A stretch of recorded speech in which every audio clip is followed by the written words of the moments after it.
December. I'm going to run us through the agenda, and then Pat will take us through a roll call and we can get started. So we start with community comments, and then we have a principal report. We have an opportunity after that for a conversation with our legislative representatives, and then we will review our draft budget, which is our second to last draft before we get going, I hope. And so does everybody else, I think. Then we will vote on approving the budget information sessions. We will warn the employee unlawful harassment policy, and then we will have a quick conversation about our board compliance and monitoring that we're going to do in January. We will do our policy governance module, finally, that we have had on the agenda a number of times, a superintendent update, and approve our minutes from November 10th. Does anyone have any changes to that agenda? Okay, Pat, if you could take us through the roll call. Sure, thanks. Tara Arneson. Present. Kevin Campbell. Here. Heather Chadwick. Here. Allison Conant. She will not be here tonight. Okay. Stephen Diglio. Here. Edie Graining. I'm here. James Granzo. Here. Susan Lillick.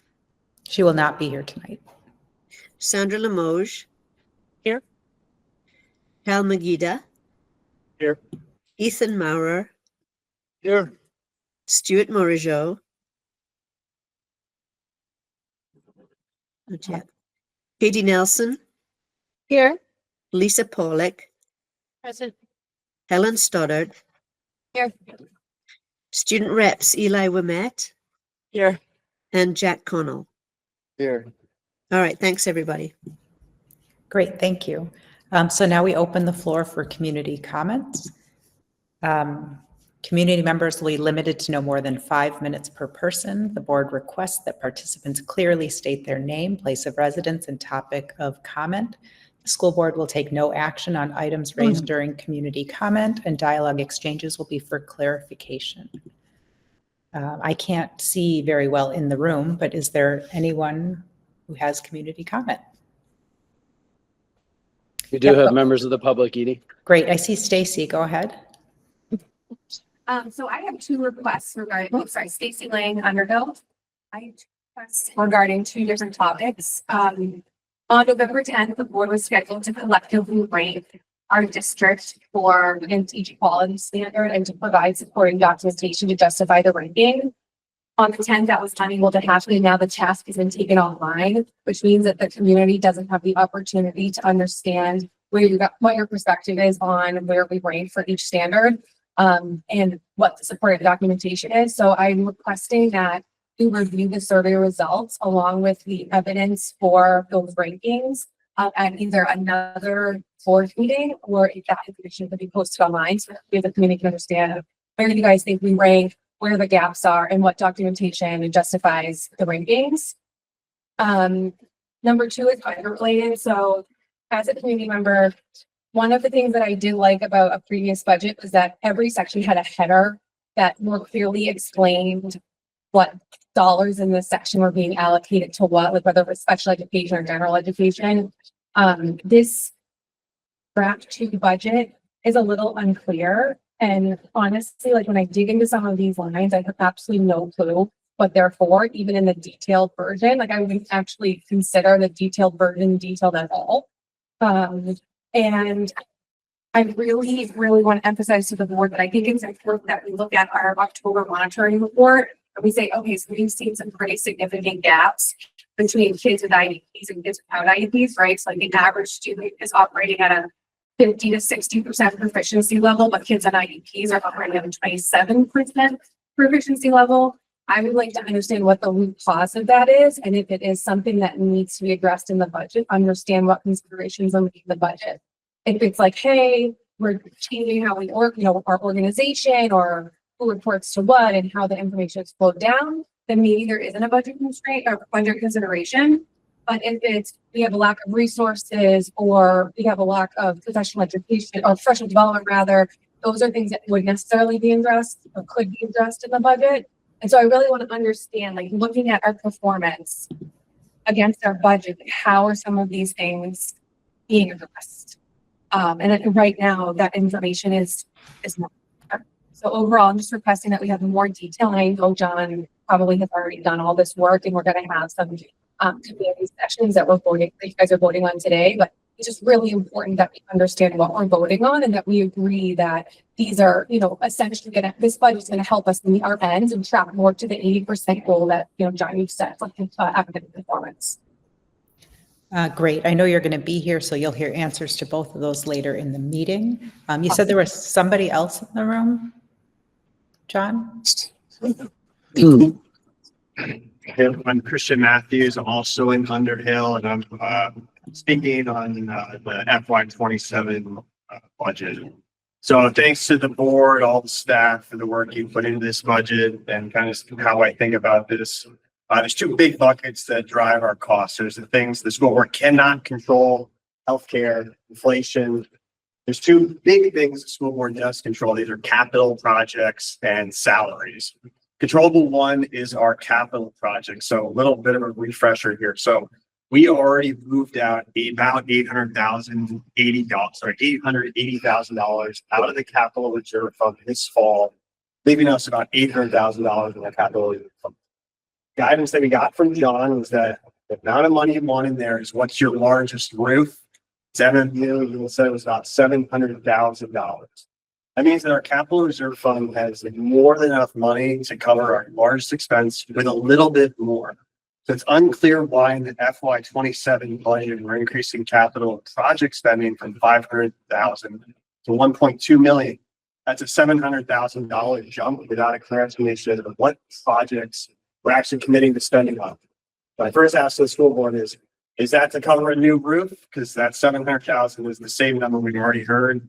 What is it for? Why are we increasing? Can we get the detail on what those FY27 projects are? All the two is our salaries. And again, do a little numbers here, sorry. So I pulled some information from the Minneapolis Federal Reserve.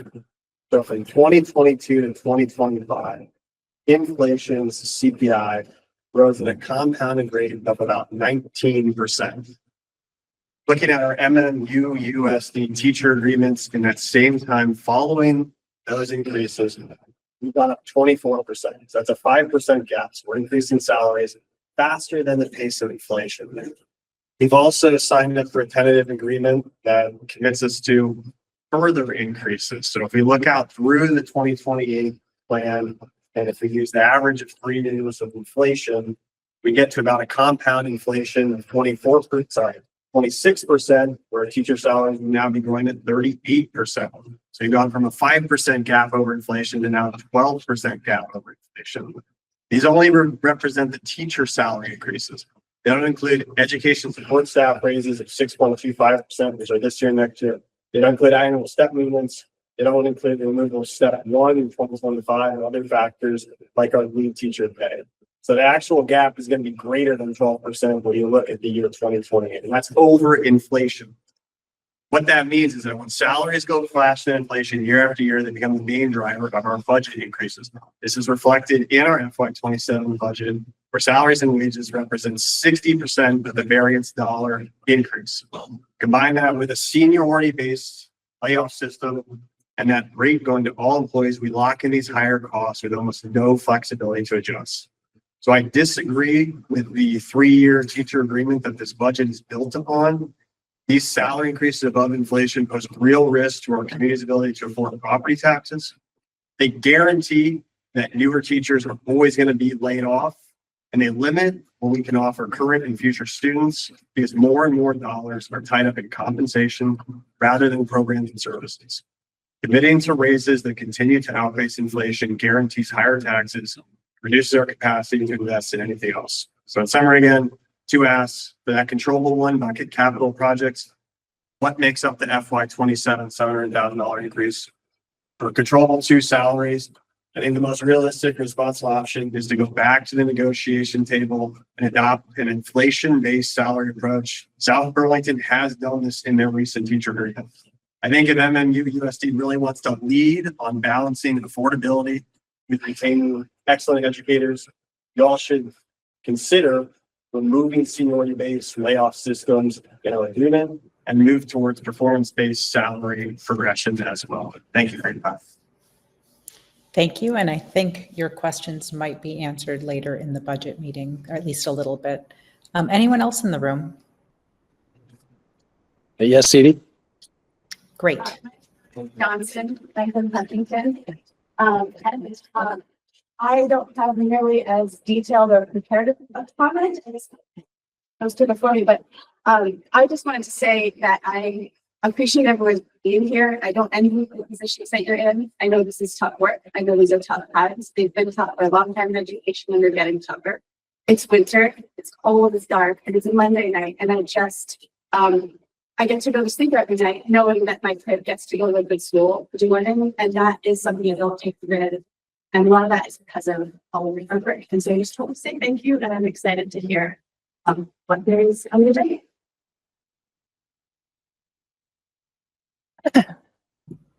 Great, thank you. Any other comments in the room? Anyone remote with community comments? I'm not seeing any hands. Okay, let's move on to the principal report. Katie, I assume, is in the room. I don't know that I can see her, but Katie, if you could introduce yourself. This is your first time talking to the school board. Can you hear me? Perfectly. Awesome. Thank you, Edie. First, I just wanted to say that I'm thrilled to be part of this district. I've been leading in Vermont for the past 6 years, and it's been a really special experience to now be leading in my home community. So I just wanted to start with that. You all have a comprehensive version of my report, but I wanted to pull out some of the key details that I wanted to share with you. When I was hired in the spring, I met with every single staff member here at JES to kind of find out their hopes and dreams for the future of JES. And two things came through that were really clear.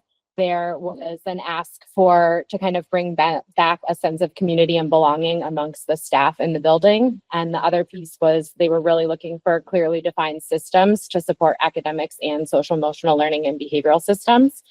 And so with that, I created a theme for the school year, new tracks, growing together with Cheetah Pride. And that's kind of been our through line and will continue to be our through line. And what I also want to say is the work that's currently happening, which I'm so proud of within this building, would not be possible with just any staff. We have a phenomenal group of educators here who show up every day. They want to collaborate. They want to do what's best for kids. And it's been really amazing to start some of this work with them. One of the things I wanted to highlight, but not go into too much detail, because I know you've already heard from Dave Marlowe and Michelle Patnode. So you all know that we have a new literacy curriculum. We have adopted the American Reading Company as our core reading resource. And so you know about that at this point. But one of the things I wanted to share is just a quick little tidbit of excitement from staff and something I saw in the very beginning. I was in a 3rd and 4th grade Spanish immersion classroom, I think the second week of Unit 1. And one of the teachers came running up to me and was like, the kids are citing evidence from the text and it's week 2. And so there's definitely been some excitement along with any new implementation of any sort of resource. It's also a lot of work on teachers to be implementing a new resource. And so I think they've done so with dignity, and we're trying to provide them lots of grace. And I'm excited to kind of see what continues to unfold with that. In the realm of social emotional learning, we started a new weekly time called Cheetah Connect this year. And so every Wednesday morning, we paired a classroom teacher with another educator in the building. And so those two teachers, so for example, in our kindergarten classroom, Lexi's working with Glenn, our PE teacher, and so they are teaching our social emotional learning curriculum second step. And so they co-teach those lessons together. and then they plan some sort of community and belonging activity that they're doing along with the kids. And so one of the goals of that was to pull in adults across the building and give kids a second adult to have that positive connection with that isn't necessarily their classroom teacher, and also provide every adult in the building, even Julie in our kitchen, is partnered with one of our classrooms, an additional opportunity to be really closely tied to those social emotional learning standards. So that's been really fun. We also, within Cheetah Connect, once a month, we have an all-school assembly, and so that's attached to whatever our theme is. The most fun assembly we've had so far this year, we had a month where we were focused on growth mindset, and I got 6 staff members to learn a rap along with me about growth mindset. And so that was just really fun, and the kids are still singing the power of yet around school. Yeah. That's where that's we are a PBIS school, positive behavioral interventions and support by name. And staff members also shared with me that kind of over time, we really are just kind of that in name right now. And so I knew about the phenomenal resource of PBIS Vermont, and they have grant funded free coaching. And so we have partnered with them. They came in and they're doing an audit, and they're helping us make an action plan for next school year around kind of recommitting to those practices, because post-COVID, I'd say we're PBS light right now. But students have renamed our reinforcement tokens. So they used to be pom-poms. We had a whole little competition, or not competition, students just submitted names. And so they're now called Cheetah Spots. So students earn those each month as we're working towards something. And then we have an all-school celebration. They are currently working on positive self-management. We intentionally selected that during the month of December, when everyone is very excited and ready for what's to come. And so we are going to have a popcorn and movie day on one of the last 2 days before break. And then I think the work that I'm most proud of, and that has just been really rewarding and exciting, is working to really take significant steps to build our multi-tiered system of support in both academics and social emotional learning. And so this summer, we have a new guiding coalition for this year. This summer, I worked with them to develop a shared understanding of professional learning community practices, really clarifying how a robust MTSS system can really drive high levels of learning across a building and what goes into that, and then establish our priorities of creating clear collaborative teaming structures and what data routines really look like.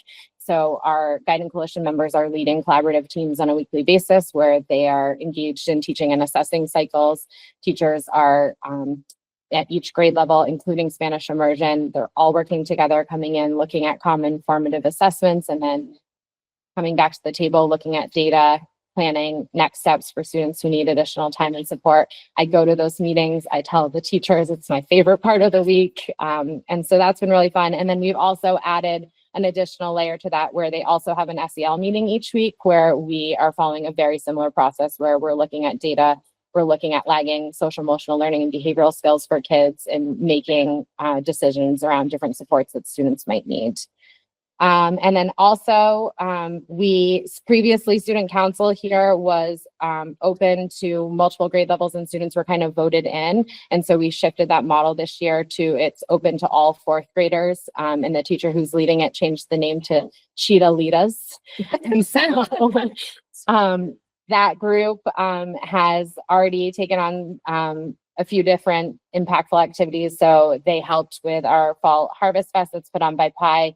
They developed in conjunction with our kitchen and nutrition survey around what are some favorite meals that are happening, that are already being served, what are some future meals that kids would like. And then they're currently planning a December Spirit Week of lots of fun together. And then the last thing I wanted to highlight is I met with Laura, our president of JES Pi, when I was first hired, and she really desired a connection between school and that group. It sounds like for the past couple of years, it had really been kind of like outside, how can they help? And so I've been going to their meetings, and they're just working to really strengthen that relationship. And so they've been really amazing in helping us, manage volunteers. We have farm to school taste testings, and I just have to message, we need two parents to come in on this day. And so they're really helping lighten the load and also just enhance our student experience here.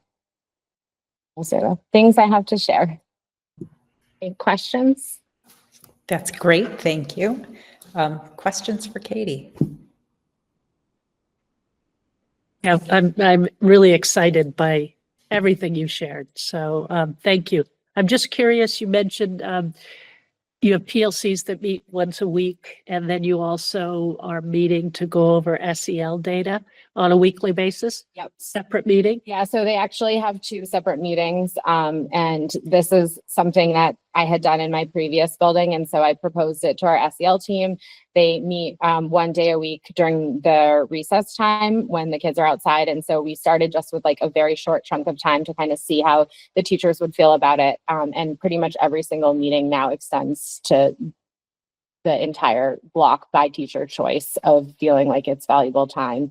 And so it's, yeah, It's great. that speaks for itself. It's great. Thank you. I just want to say thank you. I have two kids here, and my kids are loving it, so thank you. And as a kind of general question, you're talking with principals across the district. What are some particular challenges and strengths that JES has relative to the rest of the district? Like, what are things you're dealing with that other people aren't, and what are things that you have that maybe other schools don't? That's a good question. I think just being a district with 5 elementary schools, 2 of us are similar sized, 3 are smaller. And so I think just the makeup of the schools creates different pluses and deltas. I think one of the things that's really exciting is as elementary principals, we are collaborating on a regular basis. And as I understand it, that is something pretty new. I think it started maybe in the spring last year, but we are really trying to align our elementary schools. I think one of the things that's maybe different here is just, thinking about, we have Spanish immersion here. And so I think one of the things I'm really proud of is the work that we've done to try to, make sure that there's collaboration happening between our English speaking classroom teachers and our Spanish immersion teachers. And so I would say that's a challenge that has resulted in a positive. Like, it's something that we've worked really hard here and at Richmond this year to not have it be 2 separate things. And so really looking to see where are those through lines for teachers to be collaborating. And I would say it's something that needs a lot of intentionality. But we're seeing the benefits of it. So I would say that's like a challenge, but also a celebration.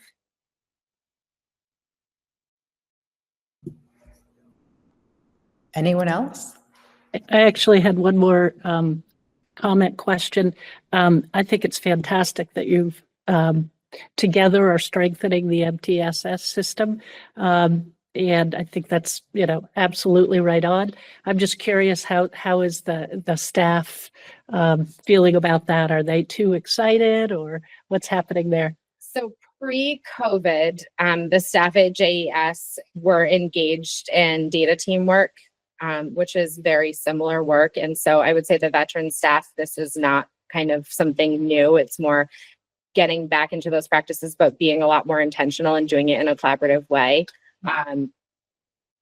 If they're not excited, then they're lying, because they in our collaborative team meetings, like, they are showing up. I'm not begging them to be bringing data to the table. If I'm not at the meetings, they're still going through those processes. So I would say, I think the staff, this is what they were asking for. They wanted the structures and support to do the work. Thanks. Thank you. Anyone else? Last call. So Katie, this was a fantastic presentation, and having only been with our district for 5 months, maybe, you come across as a very seasoned person. And so I really appreciate it. And I apologize that I'm not there in person. So thank you so much. We really appreciate it. You do not have to stay if you don't want to. So we won't be offended. Thank you. I will add one thing, Edie. Katie was very upset that our tour got cut a little short for time. So you didn't get to see the kitchen if you were here in person, which is a particular treat here at JS with its vintage stove and oven and other related equipment. So if you want, as we wrap up, I'm more than happy to walk you through. Thank you, John. Was that one of the pictures, Carol? It is, so many of Carol's pictures from the budget presentation were from this kitchen. Thanks, Katie. So All right, so our next agenda item is our conversation with legislators. I see Rep. Brown is in the room. I'm not sure if anyone else is there, and I see Rep. Wood and Senator Lyons are online. And Senator Ram Hinsdale did send a representative, so I don't, why don't folks introduce themselves? Jana, why don't you start? I'm going to keep my school board hat on as much as I absolutely can tonight, but I might jump in with my legislative hat also. If there are task force questions, I might need to lean on you for that. Good evening, everyone. I'm Representative Jana Brown, representing the town of Richmond, and heading into my 6th year in the House, and I serve on House Education. I'll pass it to Representative Wood. Okay, thank you. Good evening, everyone. I am Teresa Wood. I live in Waterbury, but I represent Huntington and Bolton in this school district. I'm chair of the House Human Services Committee. I also sit on the Joint Fiscal Committee and the Joint Justice Oversight and a couple of others, Health Reform Oversight, and am happy to be here this evening. So thank you, Edie, for the invitation to join. And I'll pass it over to Senator Lyons. Thank you, Teresa, and good evening, everyone. I'm Jenny Lyons. I represent Chittenden Southeast, which includes all of the rural parts of Chittenden County, as well as South Burlington, and Williston is in between rural and not rural. A little bit of Burlington, so Underhill, Jericho, Richmond, the towns that are part of, with the exception of Buell's Gore and Huntington, that are part of the MMU district. So it's a pleasure to be here. I chair Senate Health and Welfare, and I chair Health Reform Oversight Committee. I serve on a number of other committees along with Rep. Wood, and some that she's not there, but we do work well together, all of us. I am also on the Appropriations Committee in the Senate. And as you know, this year is nearly as frightening as last year, probably more so with all of the changes that we are seeing, particularly within healthcare, but also the downgrading of education at the federal level is an extreme concern. Can I add one comment, Edie? I wanted to say thank you to Katie for the comments on the multi-tiered system of support. I worked hard on that when I was vice chair of the Education Committee, and thinking that I don't know the answer to this, but what kind of development funding or resources do folks need in order to continue the program and make it sustainable? So just something to help me with, because I am on appropriations. We could use some buildings. Yes, I know that. I've got a whole list for you then. That's the institutions committee, so I'll have to put pressure in the other way. I think that's a great question. Let's finish going through. Wilcox, I don't know if you had something you wanted to say for Senator Ram Hinsdale. And I just did want to say that Senators Hardy and Chittenden both had other engagements tonight that they couldn't join us for. So just wanted to make the board aware of that. Sure. Hi. My name is Wilcox Elliott. I am a junior at CVU, and I live in Heinsberg. And I recently started interning for Senator Ram Hinsdale, and so I'm here on her behalf. And I'll just listen and I'll report back to her. Great, thank you so much. John, I don't know if you want to answer Ginny's question, and I'm sorry, I'm going back and forth between being formal and being relaxed. Are you all okay with me being relaxed? Is that? Yeah. Yeah, I'm happy to respond. So I think, Jen, I think you're referencing Act 173 and then the establishment of the MTSS framework across the state.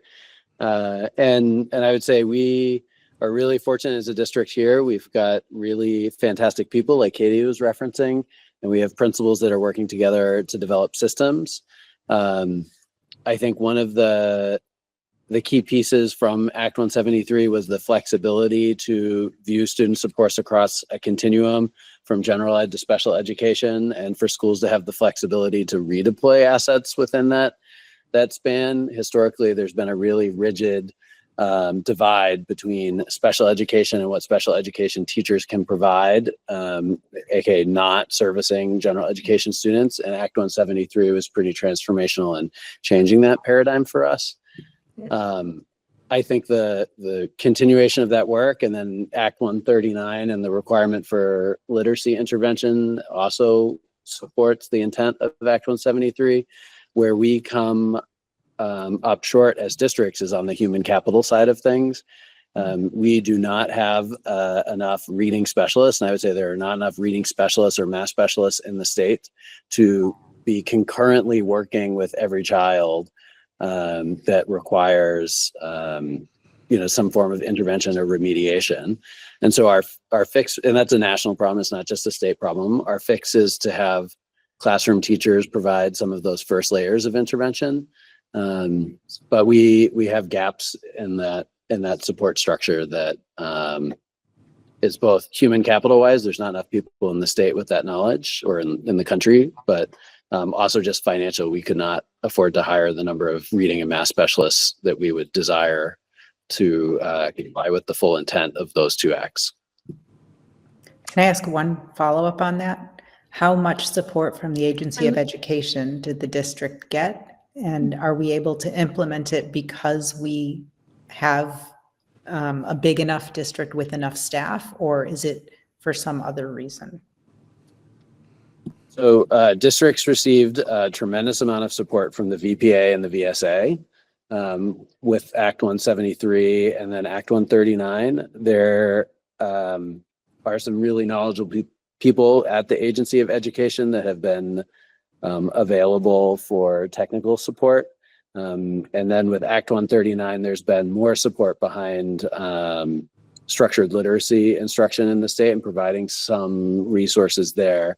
But I think that across the state, the consensus would be that schools have not gotten as much support as we would have liked in the rollout of either of those. And then I'm sorry, Edie, you had a second part to your question? No, I just, what makes our district successful in implementation without those supports? Because it was a little bit of a leading question because I knew the answer. Yeah. Well, I can tell you, and I was actually talking with Helen Stoddard about this before the meeting. We know the biggest controllable factor in influencing learning is the quality of the professional we put in front of the child, right? So the classroom teacher, the interventionist, the special ed teacher, whoever that professional is, we need to make sure that is the most qualified person that we can, the most skilled person that we can. We know the second biggest impact is in the guaranteed and viable curriculum, or that MTSS system, so the strength of our systems as a district. But the third leg of that stool is the quality of the principal in the buildings, because they're the ones who make sure those systems function and they support teachers or students or families when there is an issue. And so I would say that we have strengths in all three of those areas. We have teachers like Katie described who are happy to give up contractual prep time to work on things related to this to support students. And we have principals who are collaborating across all of our buildings with our instructional leaders to make sure that the systems are functioning as they should. Thanks for the layup there. That was a good question to respond to, Edie. Other questions from legislators? I do have one more question. One of the bills that I've been asked to introduce on behalf of the administration, and it sounds like a good thing to do on my part and for all of us, but is to transfer the administration of special ed Medicaid funds from the Agency of Education to AHS. I don't know whether that will have influence in the district. If you have any comments on that. It is a bill that will be introduced. Yeah, so I'm familiar with the intent there, and it is related to something else that I'm going to bundle it with something else, two for the price of one, Ginny. But I think in theory, the switch to AHS could make sense if it truly allows schools to bill for eligible Medicaid services, which I understand is the intent. I have not seen very many details related to that. Medicaid has, for the past 3 years, been a perpetual budget issue. So we've gone from receiving more than $1.2 million a year in Medicaid reimbursements to less than 400,000 over a 3-year period. So that's been a significant budget pressure for us. And part of that is because some of the requirements around delivering services that the Agency of Education then says are eligible for Medicaid means actually doing what is not in the best interest of children. So for example, if a child needs a one-to-one aid, and we keep the same aid with that child for the entire day, then that is eligible for Medicaid reimbursement. But if a child has differing needs and we have a variety of trained professionals like we do in our buildings, and we have one aid in the morning and we swap to a second aid in the afternoon, but the child still has one-to-one coverage throughout the day, those expenses are then no longer eligible, according to the Agency of Education, for Medicaid reimbursement. So what a lot of districts do is keep one aid on this child one-to-one, and then they layer in additional supports on top. So it actually encourages inefficiency in schools. So the proposal that you mentioned, I believe, would remediate that. I just haven't seen the specific details. And I would say, sorry, go ahead. This is related to the way the Agency of Education also determines eligibility for extraordinary costs, which is something we desperately need help with. Currently, high-cost students that cost more than $60,000 a year, or Nicole, is it $66,000? $66,000 a year, we're eligible for an enhanced reimbursement rate. So that's a pressure relief valve for schools. Because you could have a child that moves in that is in a residential placement in Southern Vermont, and their services cost $500,000 to $600,000. So that's a critical piece. Currently, there's a little bit of a loophole in the way that this is covered. So we believe as a district here at MMU that we want children in our community schools as close to our communities as possible. And so we have developed specialized programs across the district to service students that have extraordinary need and to keep them here. And the cost to taxpayers is much more reasonable actually in doing that than if we were to transport them to a specialized program, sometimes 1 to 2 hours away. The challenge that we have as a district right now, we're currently saving money, but really not a tremendous amount because none of these children are eligible for extraordinary cost reimbursement, despite the fact that there are a lot of extraordinary costs. So a lot of school districts have stopped developing internal programming like this, which saves state and local communities taxpayer money, because it's much easier for them to send them to an out-of-district program and then just know their exposure is limited to $66,000.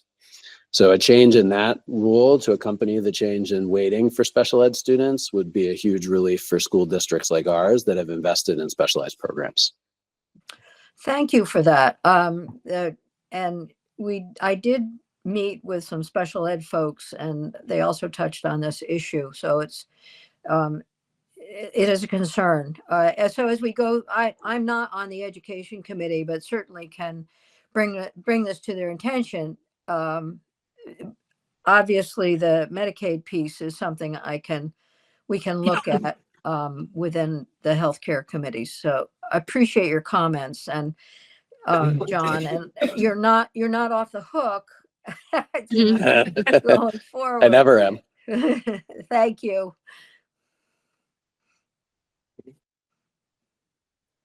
I've got a whole list, Edie, so you can call on me anytime you want, but.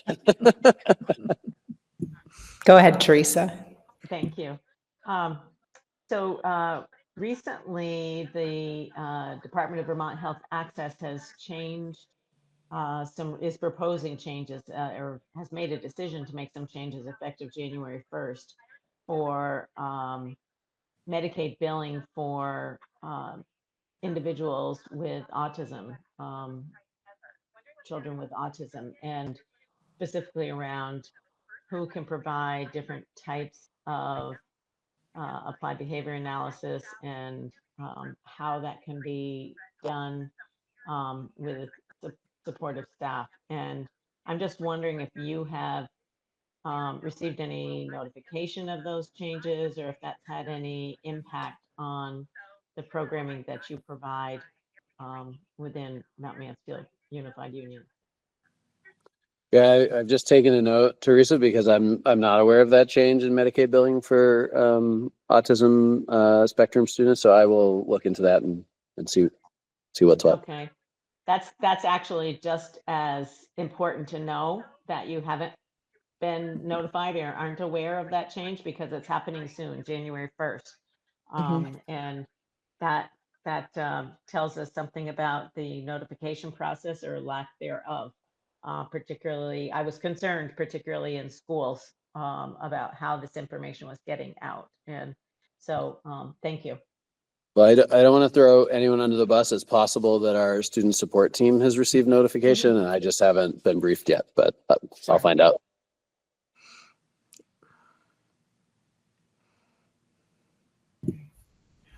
Jana, do you have any questions before I unleash John with his long list? I'm gonna stand in the way of that.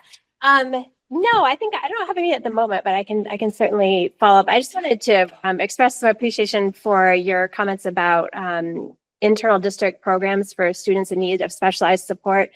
I think that I know that's something as a member of the education committee, I'm really interested in looking at how we sort of remove those weird disincentives not to continue to create and support those programs, because I think what you said is really important, that not only they're better for students and they have the ability to save money through efficiencies. And I think that's a win-win. So I know that's an issue folks are interested in. I mean, just as a quick example, we have a program similar to what we're describing here at our Smiley Elementary School that our board members saw maybe about a month ago when we had our meeting there. And we have 10 students in the program. That program saves a little more than $700,000 a year compared to an out-of-district placement. Yet none of those students are eligible for an extraordinary cost reimbursement to the district. So it ends up being a mild savings for us, but a huge savings to the state, considering the statewide for education funding. So I have two really wonderful principals and a special ed director that would love to provide testimony if that ever comes up as an issue.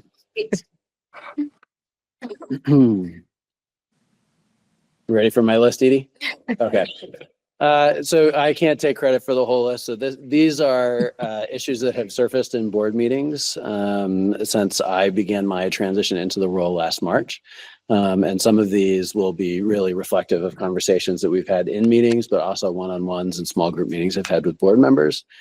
The first is really that we are excited for the transition to a foundation formula for budgeting. That level of predictability is going to be fantastic for schools.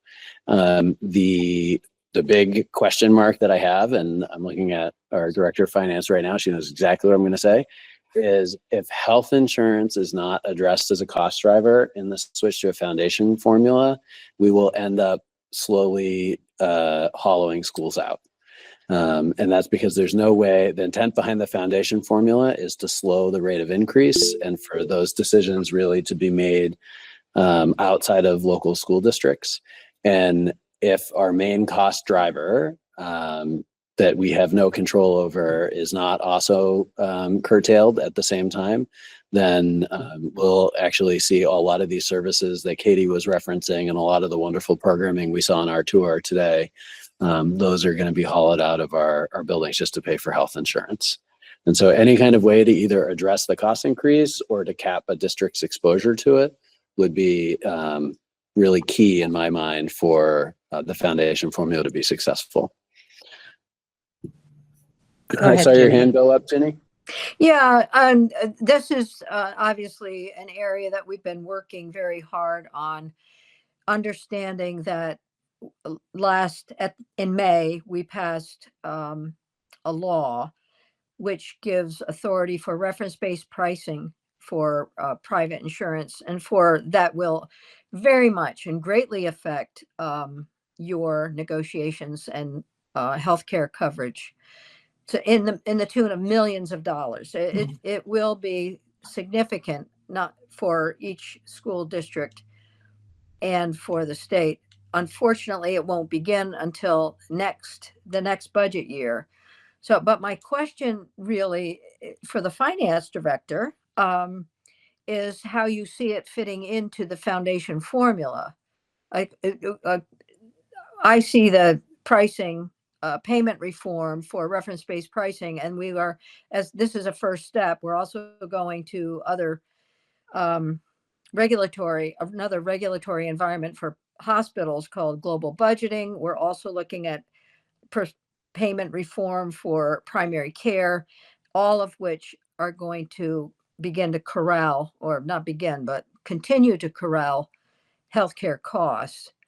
I can't tell you what will happen because of the federal problems, but I can say we're working very hard on this, and I'm acutely aware of the effect of healthcare on schools. So, but can I hear a little bit about foundation formula and healthcare?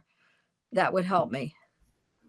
Yeah, so if I'm understanding your question correctly, you're wanting to, I guess, understand the impact of health insurance on the foundation formula as it pertains to MMUUSD. That would be helpful. And because as we go forward, it'll be nice to know, get a comparative analysis of the effect when a reference-based pricing happens. There are also other changes that may well bring some of the costs down. And that will begin in January, the high cost infusion drugs, which I do know affects state employees. I don't know to the extent to which it affects school employees. Yeah. So for some context for the 27 budget that we're proposing, the 7.4% increase in health costs this year is about 678,000. So if we take that over our long-term weighted ADM, that's $3,500 increase per student. So if we're looking at, don't quote me on what the most recent foundation formula number was, it was somewhere in the ballpark of 15,300. Right here, we're allocating $3,500 alone of that just to the increase this year. Thank you. I hope that answers your question. It does. No, it Yeah. does. It is a very discrete micro answer. We keep talking in the millions and we keep talking globally. So this is very helpful. I appreciate it. Thank you. And I'll just add one thing, that 7.4% this year feels like a sigh of relief. Yes. We saw 12%, almost 13% last year and 16% the year before. So that number was well over $1 million in last year's budget alone. Maybe we've done something. Oh, they said, and VHI said in their letter with the increase that thank you to the legislature because, so that was lovely to get that recognition. Yes. Thank you. There's a secondary concern, I think, that I would just raise related to health insurance, which is that VHI has depleted their reserves. So we have not actually paid the full cost of the increase over the past 3 years. So now VHI has very little in reserve. And so actually their initial request that they met with superintendents about this year was still above 10%. I think it was 11.3 or 11.4. Does that sound right, Nicole? And the 7.4 is truly a gift. They're not replenishing their reserves. So I think a key thing from some of those savings, if not rate increases in future years, that is going to first go to replenishing the reserves with VHI, which I agree with as a financial move. But the savings are going to be very slow to show up for school districts. And if there's a gap between when the savings show up and when the foundation formula happens, it's going to be a really ugly reality. And so I think I support all of the things you mentioned, Jenny. I wonder if there can be something as simple as a legislative move to limit school districts' exposure to future increases and what percentage of that cost of future increases we own versus the employees. Tell everyone what VHI is. Sorry, yeah. So DHI is the statewide insurance pool for educators, and so we're a self-insured pool, but it is administered for us by Blue Cross Blue Shield of Vermont. Good question that you've asked. Certainly worthy of evaluating, and I appreciate your responses on all this. Thank you. Before we let John go to his next letter, is there a board member that has a question for the legislators that's here or a comment? We can let him keep going through his list, but board members, any moment you have something you want to add, don't hesitate. All right, go ahead, John. All right. Well, I do have one that's Tara's favorite. So currently, schools need some help when it comes to capital needs on a lot of different fronts. I'm not going to go for the big pie in the sky school statewide aid for construction, although that's desperately needed. A really simple change would be really meaningful. Currently, schools must use any funds they put into their capital reserve fund within 5 years or they're penalized, right? And that does not, so in an era where we're penalized if we go to bond right now to pay for capital needs, we're subject to excessive spend thresholds in our normal budget when we're talking about capital projects, and there's no statewide aid for construction. A really key and very easy reform would be changing that 5-year requirement to 10 years so that school boards and finance committees could make decisions about their operational margins every year and decide how much they want to transfer to a reserve fund without feeling like they're going to be penalized in the short term. Some of these projects that we talk about take more than 5 years just to plan and execute.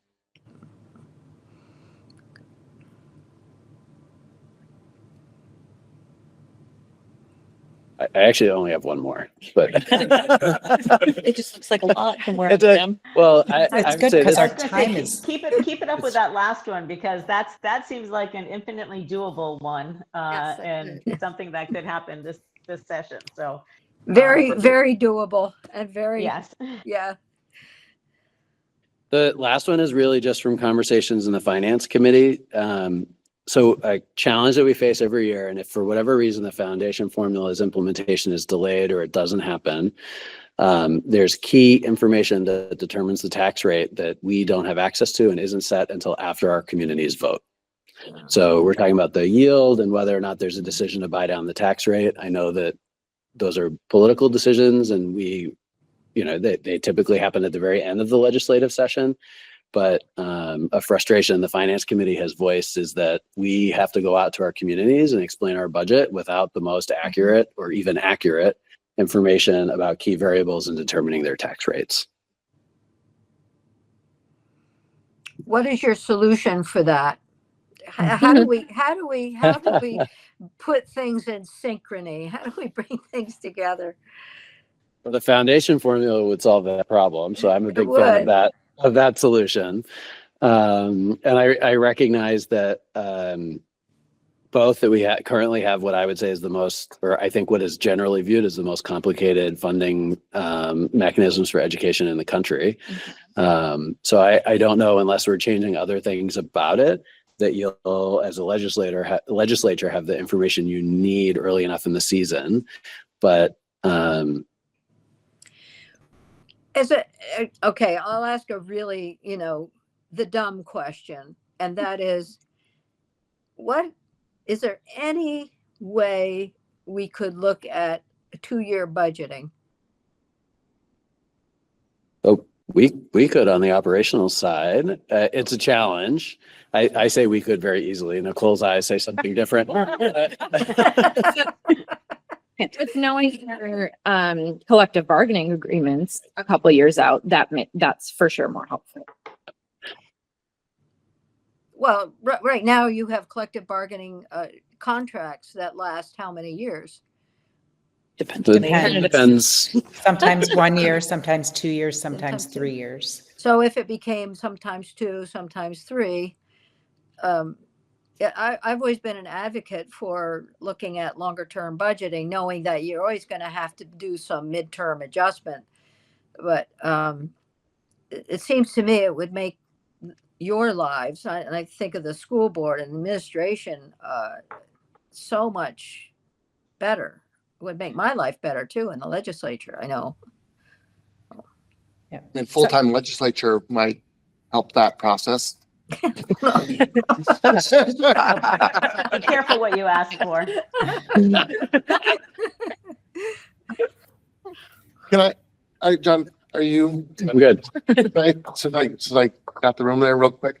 I just have one comment, and it relates to John's superintendent report, talking about the folks that are stay-at-home learners. And this idea of developing potential flexible pathways. I think with the education committee representative here, it's hard for me, and this is my background, but to hear flexible pathways being brought back up in this way for not even students that are in our system is really hard. And if there was a way, and I think the AOE, had a grand initiative to bring flexible pathways, and I extend that to career and technical education, but there needs to be, I think, an effort to remind schools that this is part of actual there's a legislation behind having flexible pathways for all students, and the idea of personalized learning plans for students, having some, and I'd love to hear one day from student reps about what their experience has been, since you've probably lived it from 7th grade on, and what does that look like? But it's hard for me to see something like we're trying to capture students back when we're not even necessarily meeting students' experiences that are in the system already. But that's just it. Thank you for that. The Flexible Pathways program is an outstanding program, not because I helped write that legislation, but also personal learning plans are so effective with kids. And it is time to look at the outcomes for those, because I do think they're highly productive for kids. Thank you. I've been in a lot of meetings about tech, this and other education meetings that will go nameless in the off session. And Flexible Pathways was law in 2013 and has been implemented erratically at best across the state. And you're right, like to understand where it's working and where it's not and how to implement it better and with more fidelity across the state would be incredibly beneficial to our students. So other questions? We are a little past time, but we started a little bit late. So I don't know if other board members have questions or comments.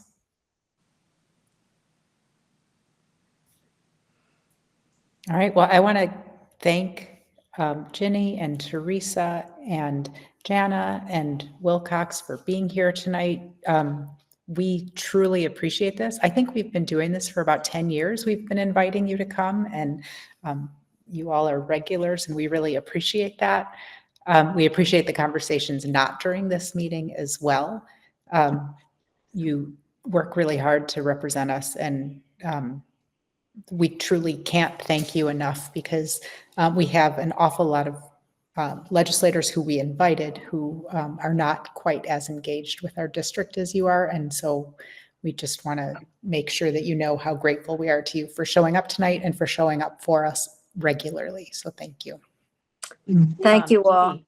Yes, thank you. And I think we would be remiss as fellow legislators if we left this meeting without extending our gratitude to you and the role that you have played in the redistricting task force, and agree or disagree or somewhat agree or somewhat disagree. I think that it really needs to be recognized all the time, and the energy and the effort and the carefulness with which you undertook that assignment from the speaker. And hopefully your board and the community that you represent appreciate that because I know that, you know, the House members in particular, just speaking as your House colleagues, certainly appreciate, you know, all of the effort that you put in during that process this summer and fall. So just wanted to thank you publicly in front of your hometown crowd. Let me just concur with those comments, and as a Senate colleague, thank you for your work. It's not over. We'll all, but no, Edie, just in case you don't know, and you all do know what a strong leader Edie is, and strong representation you have. So thank you for your work this summer and ongoing. Well, that's very kind of you, and we are ready to move on to the next thing. So thanks everybody for this great conversation. If you have to leave, you are welcome to. If you'd like to stay for the budget presentation, please stay for that. I'm going to turn the meeting over to John and Nicole. Sorry, that is our next thing, right? We're not voting on. That's right. Yeah. Okay. People excited? So excited. All right. Let's see if this shows up accurately. Okay. So this is one of the super exciting times in school budget development because we have a good handle on our internal data from the very beginning. And as time goes on, we start getting more and more accurate data from the Agency of Education that we can then use to model the rest of the budget process. Because we start really with what we control, which is our own expenditure budget and how much we're spending. And then really there are a whole variety of other variables that insert after that point to before what we spend turns into tax rates and tax dollars. And so we're at the point now where we're closer to accurate with those variables, although not still completely there. So the information you see in terms of our expenditure budget will be accurate, but what comes after that in terms of modeling tax and tax rates and things like that, that's still all very much draft and subject to revision still. And I will share right before the weekend, we got new information, which I am super thankful for Nicole. She worked through a chunk of the weekend to update, and then we received additional information today, which invalidated all of that work and had to be updated. So it's been fun. So there's some important context related to the budget moving forward. So the first piece is that we do have a tentative agreement for not this school year, but next year, from the 2 years that follow. We can't get into too great a detail about the tentative agreement because it hasn't been ratified by the association, and we have some procedural safeguards there. But the agreement does represent what myself and the HR committee consider to be a good deal for the school district. It's settled below recent norms in the region and the state. It's below the target range for fact finding and mediation, which is something that is unique to collective bargaining in Vermont.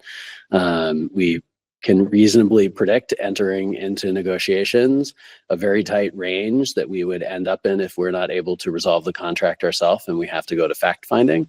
And so basically coming in on the low end of that or under that is a good outcome for school districts. We also have, so last year we were very aggressive with the budget. The actual budget increased by 1.9%, which is substantially lower than districts around us or in the rest of the state. It turns out we were a little too aggressive with that. And so we started this year with an operational shortfall of about $1.8 million, which we have filled with some a combination of one-time funds and one-time measures in this school year, but that has to be absorbed into next year's school budget before we can actually begin to absorb any of our increased costs. So the first 2.9% of the increase in our expenditure budget is actually just covering that shortfall from this school year. And then I don't want to waste an opportunity to highlight the health insurance cost and the impact that that has. So that's going up 7.4%, which I think is the first time in 4 years is below double digits. Does that sound right, Nicole? Yeah. So the key piece here is we have some really highly accurate information about our internal budget, and then we can model with somewhat accurate information what that looks like for taxes. I'm always a fan of just kind of establishing some common context because our ed finance system is super complex. We control what we spend in our district, but actually when it comes to the tax rates and everything else, we're participating in a statewide pool. So I always like for this example to pretend we're District B in the middle, which is not increasing at all. So even if we didn't increase the size of our budget at all, the way other districts around us spend will impact our tax rate. So in this example, District C actually decreases their budget, District A increases their budget, and then net impact is an increase. So that would mean even without increasing our budget, our taxes would increase because the overall spending in the state has gone up. Right, so this is a super simplified example of how the statewide pool for education funding works. And there are 4 main ways that your tax rates change. So the first one is looking at that spending across the state. The second one is paying for, other than our local expenditures, right? These are the other ones. The second one is when non-education things are paid for out of the ed fund, which does happen. Changes in property values compared to the state. So we'll talk about this later, but if your CLA is changing faster than the state as a whole is changing, then your tax rate could swing pretty dramatically in a short period of time, up or down. And then a change in the number of students. So we have a student weighting system in the state. We're pretty stable enrollment wise, as we'll show you later, but changes in our number of weighted students compared to the total number of weighted students in the state actually will impact our tax rates as well. So.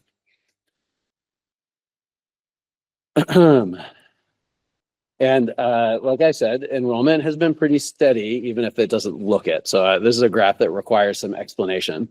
So the very straight line in the middle, or the almost perfectly straight line, that is the number of actual students in our buildings. Okay, so this is the total number of students that we serve. It has been very consistent. This includes K-12 enrollment, pre-K enrollment, and itinerant students. So those are students that receive services but are not actually members of the school district. And so the students, I think this year we have about 188 students that would meet that criteria. So they could be students attending a school outside the district that are eligible for special education services. But most commonly, this is early childhood special education services for students before they reach preschool or for students attending a preschool that is not run by the district. Okay.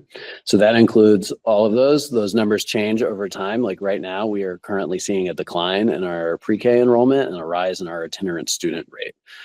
So basically students not attending pre-K in our public schools. The feedback we're getting there is that Wednesday, not having school on Wednesday for those students is a real barrier for families. And so they're electing to attend private pre-Ks for 5-day-a-week coverage. And then what we end up having to do is push services in. The challenge we have with that situation is itinerant students don't count in our student weight. So anytime that happens, we lose out on the budgetary formula. And then this line with the jump. So this is, so from FY24 and before, this is what the state called equalized student counts. And then for FY25, they changed to weighted students. So you can see there's a change in the way the state counted our students.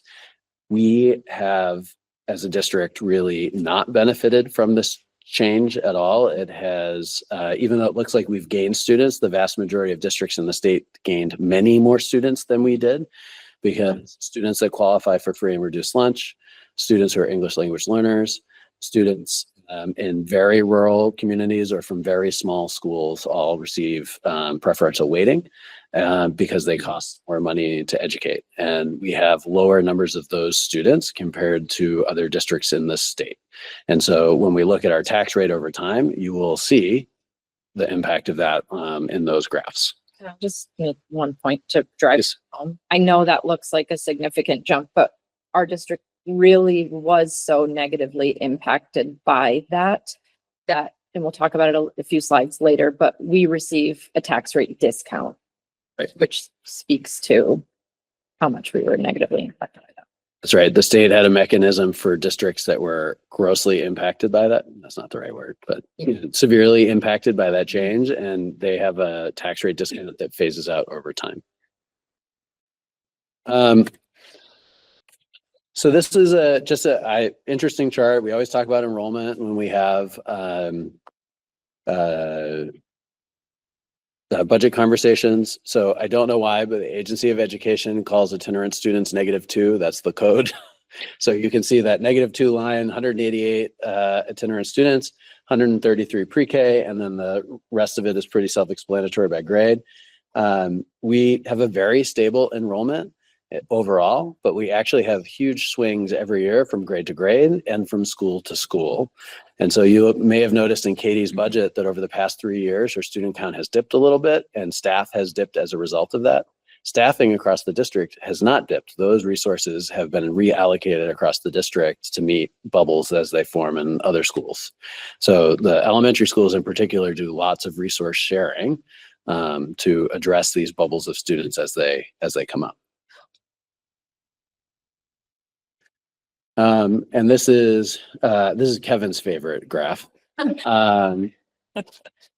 This is just good context. So we always hear a lot of anecdotes about we have too many X or there's too little of Y, right? This is our total percentage of the FTE that we have as a district. In green is our number, and yellow is the statewide average. So you can see in general, the trend here is that we've made a decision as a district when it comes to classroom teachers, paraprofessionals, and leadership to go a little leaner so that we can funnel more resources into student support. I will also note that none of these graphs that you will look at are ever going to be perfect when we're comparing to the state, because some school districts like us, we run our own bus fleet. And so we have FTE here that someone who contracts and pays just dollars out instead of having employees in the district want, but it's a pretty accurate comparison. And then this is one that has come up in my listening sessions across the district. We have a lot of perceived inequities from the community in terms of resource allocation. And so I thought that this was actually really, and I could make this graph any number of different ways if anybody wants it. But what we have is we take our weighted student count, which is the WADM, weighted average daily membership. We compare that to our weighted FTE, right? So in the weighting, 2 paraprofessionals cost approximately the same amount as a classroom teacher. So that's what we mean when we say weighted FTE. So paraprofessional counts as a 0.5 in this because it's a cost function, not a value function. It's just a cost function. So the target for us for secondary, which would be our 2 middle schools and our high schools, would be about 15 weighted students per staff member. And all 3 schools just slightly exceed this target, which means we're slightly more efficient than the target. There's no statistically significant difference between the 2 middle schools or between the middle schools and the high schools, which is exactly what we would want to see. We want to see them really capitalizing on the efficiency that you can get in secondary school models, and this shows that they're doing it. They also share resources between the buildings, so as they have a bubble in one place, they'll move student or staff around between buildings. This is really interesting, and so I played with a lot of different ways to show these next graph lines, bars. But consistently in my listening tours, I heard about a perception that Jericho Elementary and Richmond Elementary School receive significantly more resources than the other 3 elementary schools. And so I actually just decided for the purposes of tonight to show Richmond and Jericho here in the middle and Brewster Pierce, Smiley, and Underhill on the right. And you can see the target is the same for both of them. Elementary schools are not as efficient as secondary school models, so they're more staff intensive. So the target here is to have 10 weighted students per staff member. And both schools or both categories of schools slightly exceed that target. There's actually no statistically significant difference between any of the elementary schools and the way that they are staffed. when you back it out by student.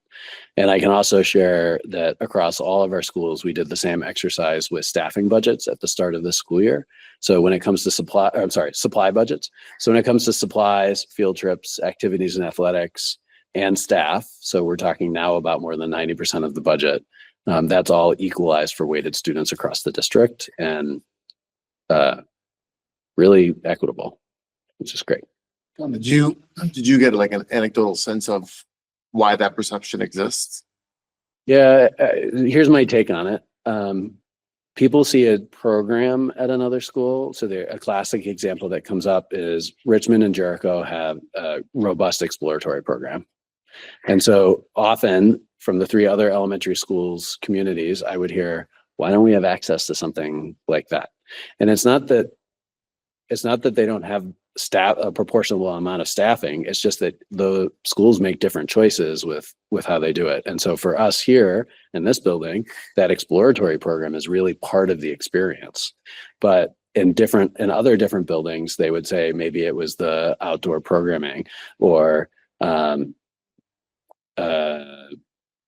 principals and guiding coalitions sometimes make decisions around specialized programming, like more robust or embedded intervention in kindergarten, right? So the resources are the same, which is really that job at the district level. And then the principals and their leadership teams in the buildings look at how they need to meet student needs in the building.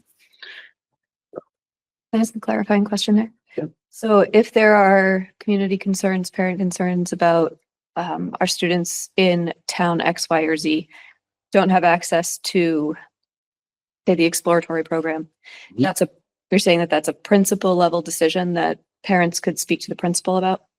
Well, I would say people could talk to the principal about how resources are used in their building. But I can tell you just the reality of, so I use Smiley as an example, right? And so Smiley has 52 students, K-4. They have that specialized program I was mentioning earlier, and then they have about 13 pre-K students.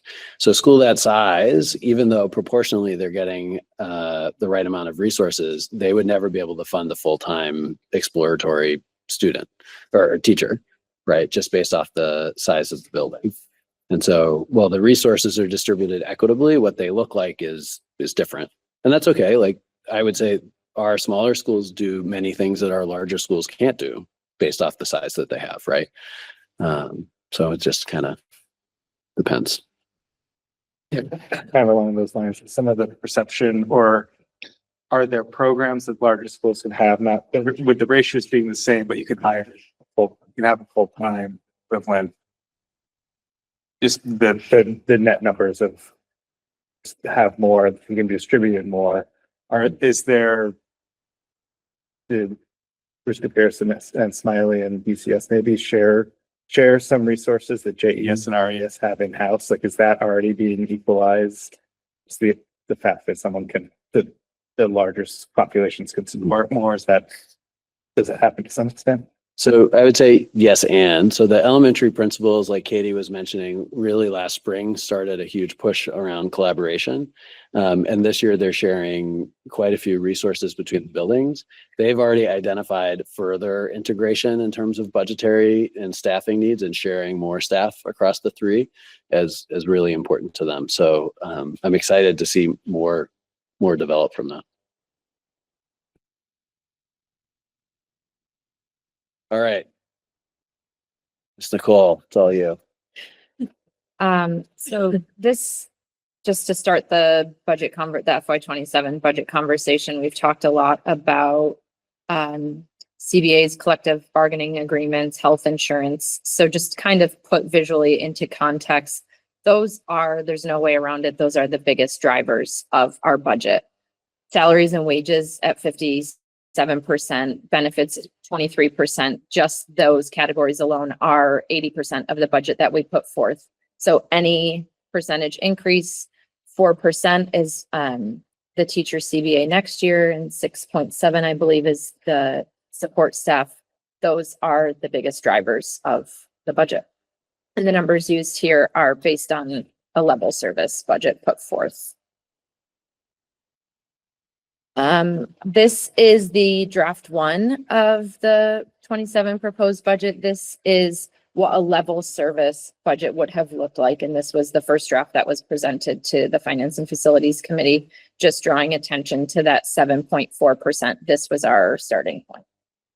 And I'll just add, so the Finance and Facilities Committee really looked at 3 budgets to get going. One was a level, so when I say 3 budgets, we're talking big picture now, right? Not high level, not lots of detail. But level service budget, which was the 7.46% increase, a level funded budget, which is a 0% increase, and then a 3% target budget. So that's where we started our conversations as a committee.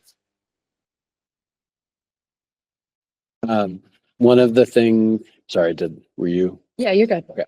So as we think about the budget, questions that we were asked in the Finance and Facilities Committee that we just wanted to share was about the costs that go into that 80+% that make up the budget with staff.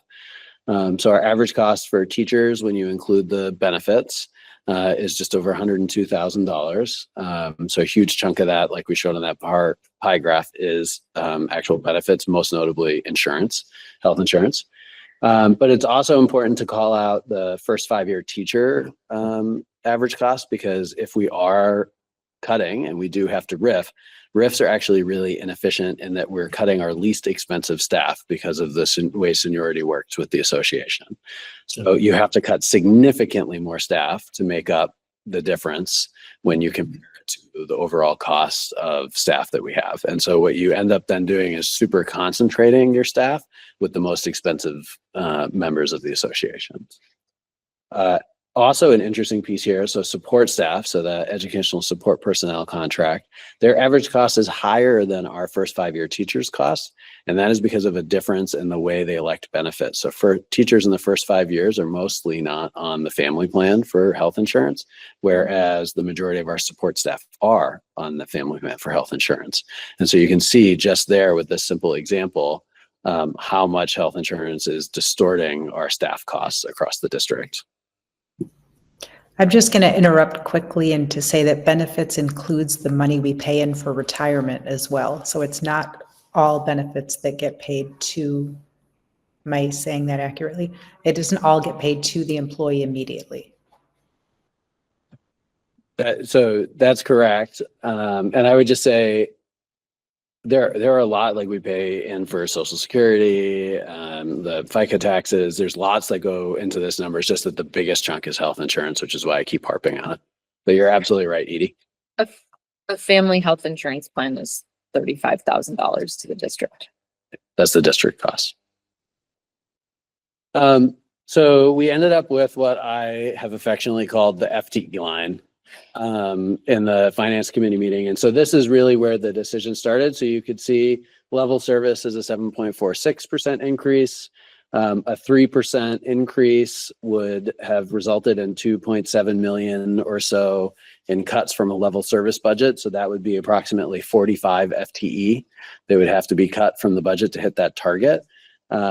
When you go below a 3% increase, what ends up happening is you start cutting more expensive teachers. You're outside that first 5-year average teacher range. And so your cuts start becoming a little bit more efficient if we're looking for the silver lining.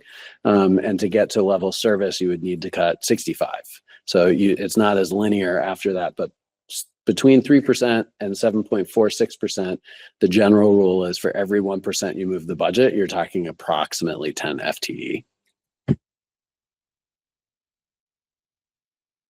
So this slide is where we've currently landed with the budget. The board has agreed to the Finance and Facilities Committee has agreed to a 6% overall increase. We've 5.99. 5.9%. Well, the directive was to come in under 6. Yes. Thank you. To the early 9. No, you're good. You're good. Linked, I will just share that linked in the agenda. We didn't put it in the slide because it would take up probably 6 different slides, but linked in the agenda is the detail version of this. So operating expenses are broken out in that traditional form that people are used to seeing: general instruction and SPED, tech and superintendent's office and school board, et cetera. So that fine level of detail is linked in the agenda. Any questions on this one? I'll just say this is approximately 1.47% down from level service, 1.48% down from level service. So using that FTE line, that's approximately 14.7 to 15 FTE at this stage that we're talking about. Sorry, John, 1.47. And so, but that's not the actual impact. So Nicole, Nicole and I have worn like every creative hat that we could come up with. And so in working with the Finance and Facilities Committee, we agreed to remove the $300,000 that was earmarked as operational margin for next year. So that was in that capital reserve line. So that's been transferred out of the budget completely. We have 4 near maturity bonds. So we have 4 bonds that in the next 2.5 years will mature. That means that their payments, because they're long-term bonds, are actually really high relative to the principal balance of the bonds. And so we have instituted some short-term measures this year with a firm budget freeze across the district to in an attempt to recapture as much of this $425,000 as we can to pay these bonds off and free up cash flow in FY27. So this would be FY26 money used to free up cash flow in FY27 and every year thereon to reduce the need for layoffs next year. So this was, I give Nicole a lot of credit here. The bond bank did not want to entertain this conversation at all. And she was ruthless. So we've worked out the details of this. And so this is baked in now into the proposed budget. So that really leaves us with $380,000 in cuts, which translates, depending on where they happen, to approximately 6.5 FTE from across the district.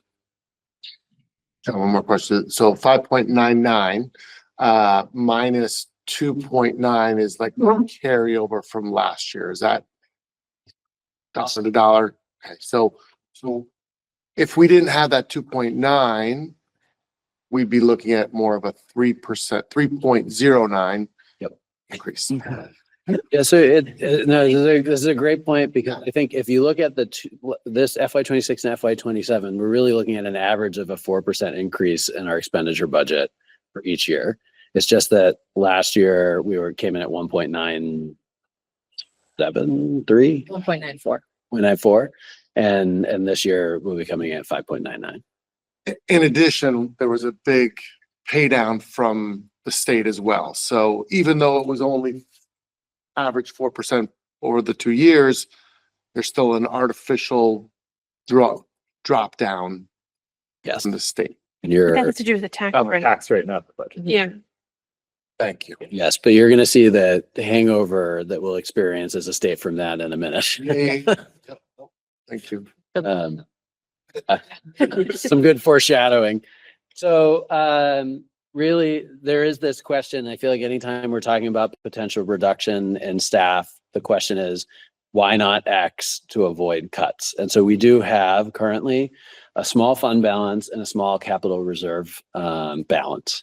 And so Nicole and I do not recommend using the fund balance to delay cuts, just because we are so far off the targets for municipal budgeting as it is. So right now we have a 0% operating budget margin built into our budget, and the recommendation is 1 to 3%. Our fund balance is 1.3% of our total budget, and the recommendation is to hold one between 3 to 15%. The 15% is recommended for districts with significantly older buildings and significant systems at the end of their operating lifespan, which is our districts, right? So if we were to have an independent evaluation of our budget, the recommendation would likely be between 10 and 15% for a fund balance. And then capital reserves, the target for a district our size with our need would be about 10%, but the range is 3 to 10%, and we currently sit at 1.2%. So what this really means is that the focus for the rest of this financial year and next financial year is preserving services that are essential and really planning longer term targets and longer term work to get the fund balances where they need to go and to have an operating margin as a part of the annual budget. And part of that is also developing a long-term capital plan which the Finance and Facilities Committee knows, but we've re-engaged with EEI to update the facilities audit they did 8 years ago and bring that back to Finance and Facilities. All right, let's jump into the tax rate. Okay, so what's that? I said it's my favorite kind of math. Yeah. The formula can be a bit confusing. We'll walk through the different pieces. So the education spending, the top line, what is the main driver of our budget is what we ask from the ed fund. So you probably noticed a few slides up that our overall expenditures were about proposed overall expenditures were 64.9 million. How we get to the 55.066 million is we have other revenue sources. We receive special ed revenue, transportation revenue, on behalf career and tech ed revenue, interest, et cetera. All of those reduce the amount that we need to request from the ed fund. So our education spending is up this year about 9%. That then is divided by our long-term weighted ADM. John spoke a bit about this before. Our enrollment overall is pretty static. Our long-term weighted ADM is down about just under 1%, approximately 25 weighted pupils. And that's largely driven by a reduction in just a handful of English language learner students. So I can just chime in on that. Yeah. This is like an interesting math problem because we referenced weights earlier. So we lost about 9 ELL students from last year to this year. And so those 9 ELL students with their additional weights comes in at just under 30 weighted students. So even though we slightly gained students overall, our weighted student count is down just because we had some highly weighted students move out of the district. So once we take our ed spending and divide it by that long-term weighted, that's where we get our ed spending per pupil. And I'll just draw your attention to that number because this circles back to the conversation that we were having with Representative Lyons about a funding formula. So if the state was to say you receive X number of dollars per pupil, per long-term weighted pupil, that is the number that we would want to be within. So we're right on track there. The yield is an ever-changing number in our budget process. This is version 1 that we received from the state, so 8849. And again, I'll take you back a few slides to John was talking about. Our tax rates are dependent on not only what we're spending in our district, but districts around the state. And how districts around the state are increasing or decreasing their budgets feeds into this property yield. So as states spend more, the yield goes down. As districts spend more, the yield goes down and vice versa. So we'll likely see a few different iterations of this number. And some of you who've been on the board for a number of years will notice that that number has gone significantly down from what we saw in 23 and 24, where the state had a surplus in the ed fund. So a couple of years ago, that number was $11,000, $12,000, which really, really helped our tax rates, but that is no longer the case. Go ahead. Some more math, and then we get down to our preliminary equalized homestead tax rate of 1.7. Again, because we were a district that was significantly disadvantaged by Act 127 and the long-term weighted model, we get the benefit of a tax rate discount. This is year two of the discount. So it's phased out 20% each year. So we have an 11-cent discount, bringing our equalized homestead tax rate down to the 1.6716, which is 14 cents over FY26 or a 9.46% increase. So I will just add one quick thing. So the number one question that I got when I ran this by people today was I thought that it was supposed to go up 12%. Tax rates are supposed to go up 12% or thereabouts. And so the reason that we can have what feels like a higher than normal increase for us on any given year, that 5.99%, and still be at 9.46% is because we're spending less per weighted student than the majority of other districts in the state. So our spending compared to the peer group has lessened the impact of that tax rate increase. It doesn't protect us from CLA and a whole host of other factors, which we'll see in a minute. But at the very least, our kind of thrifty, frugal budget compared to our peer group has helped us here. Kevin, I see you have your hand up. Yep. Just to comment on this, it's been a few years since we haven't had an apples to apples comparison, because the state's been working through the changing the weighted averages a couple times and all of that. But this year, if you look at the top line, education spending, it's going up about 9%. And if you look at the bottom line, the tax rate is going up about 9%, which finally like makes sense, because we're not changing the numbers in the middle. It's just like makes sense, basic math. If you're going to spend 9% more, the estimated homestead tax rate will go up 9% more.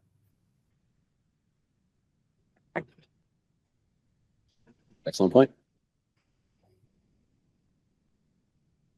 So our next slide is just a visual representation of what has happened with our estimated our homestead tax rate over the last 6 or 7 years.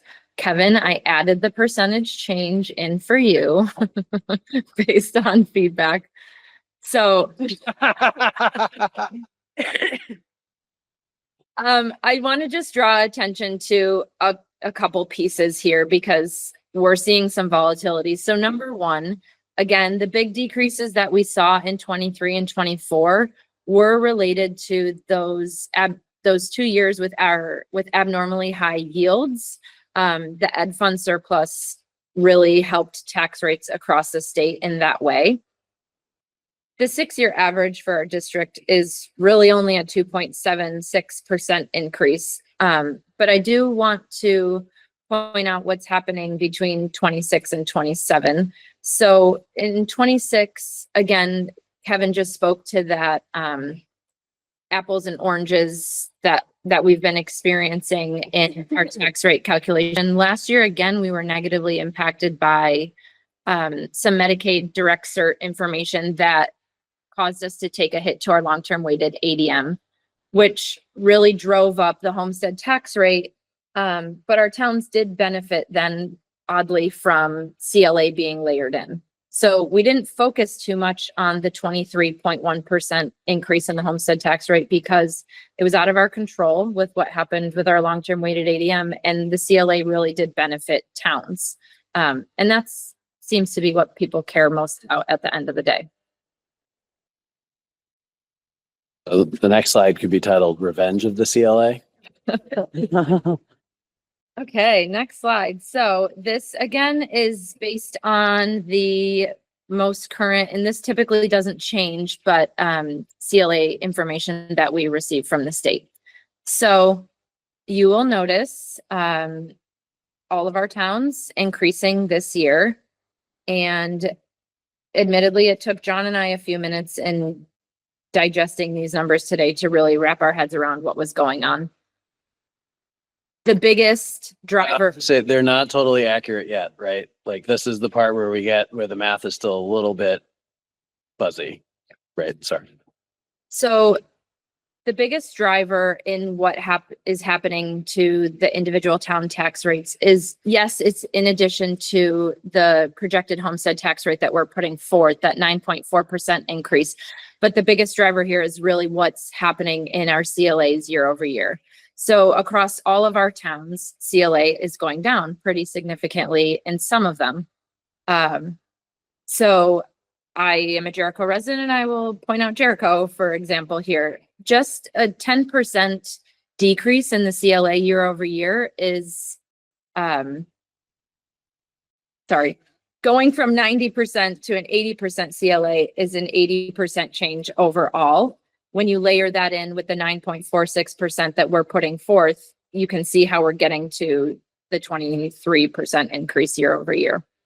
Right. So that's if you want to do some quick math, and you can see why it's still a little rough right now. What you should really be able to do is take that percentage change in the CLA and add it to the percentage change in the projected homestead tax rate to get your individual town's tax rate. That should get you pretty close. That's like quick math. We're not doing high level calculations there, and you'll see it doesn't match exactly.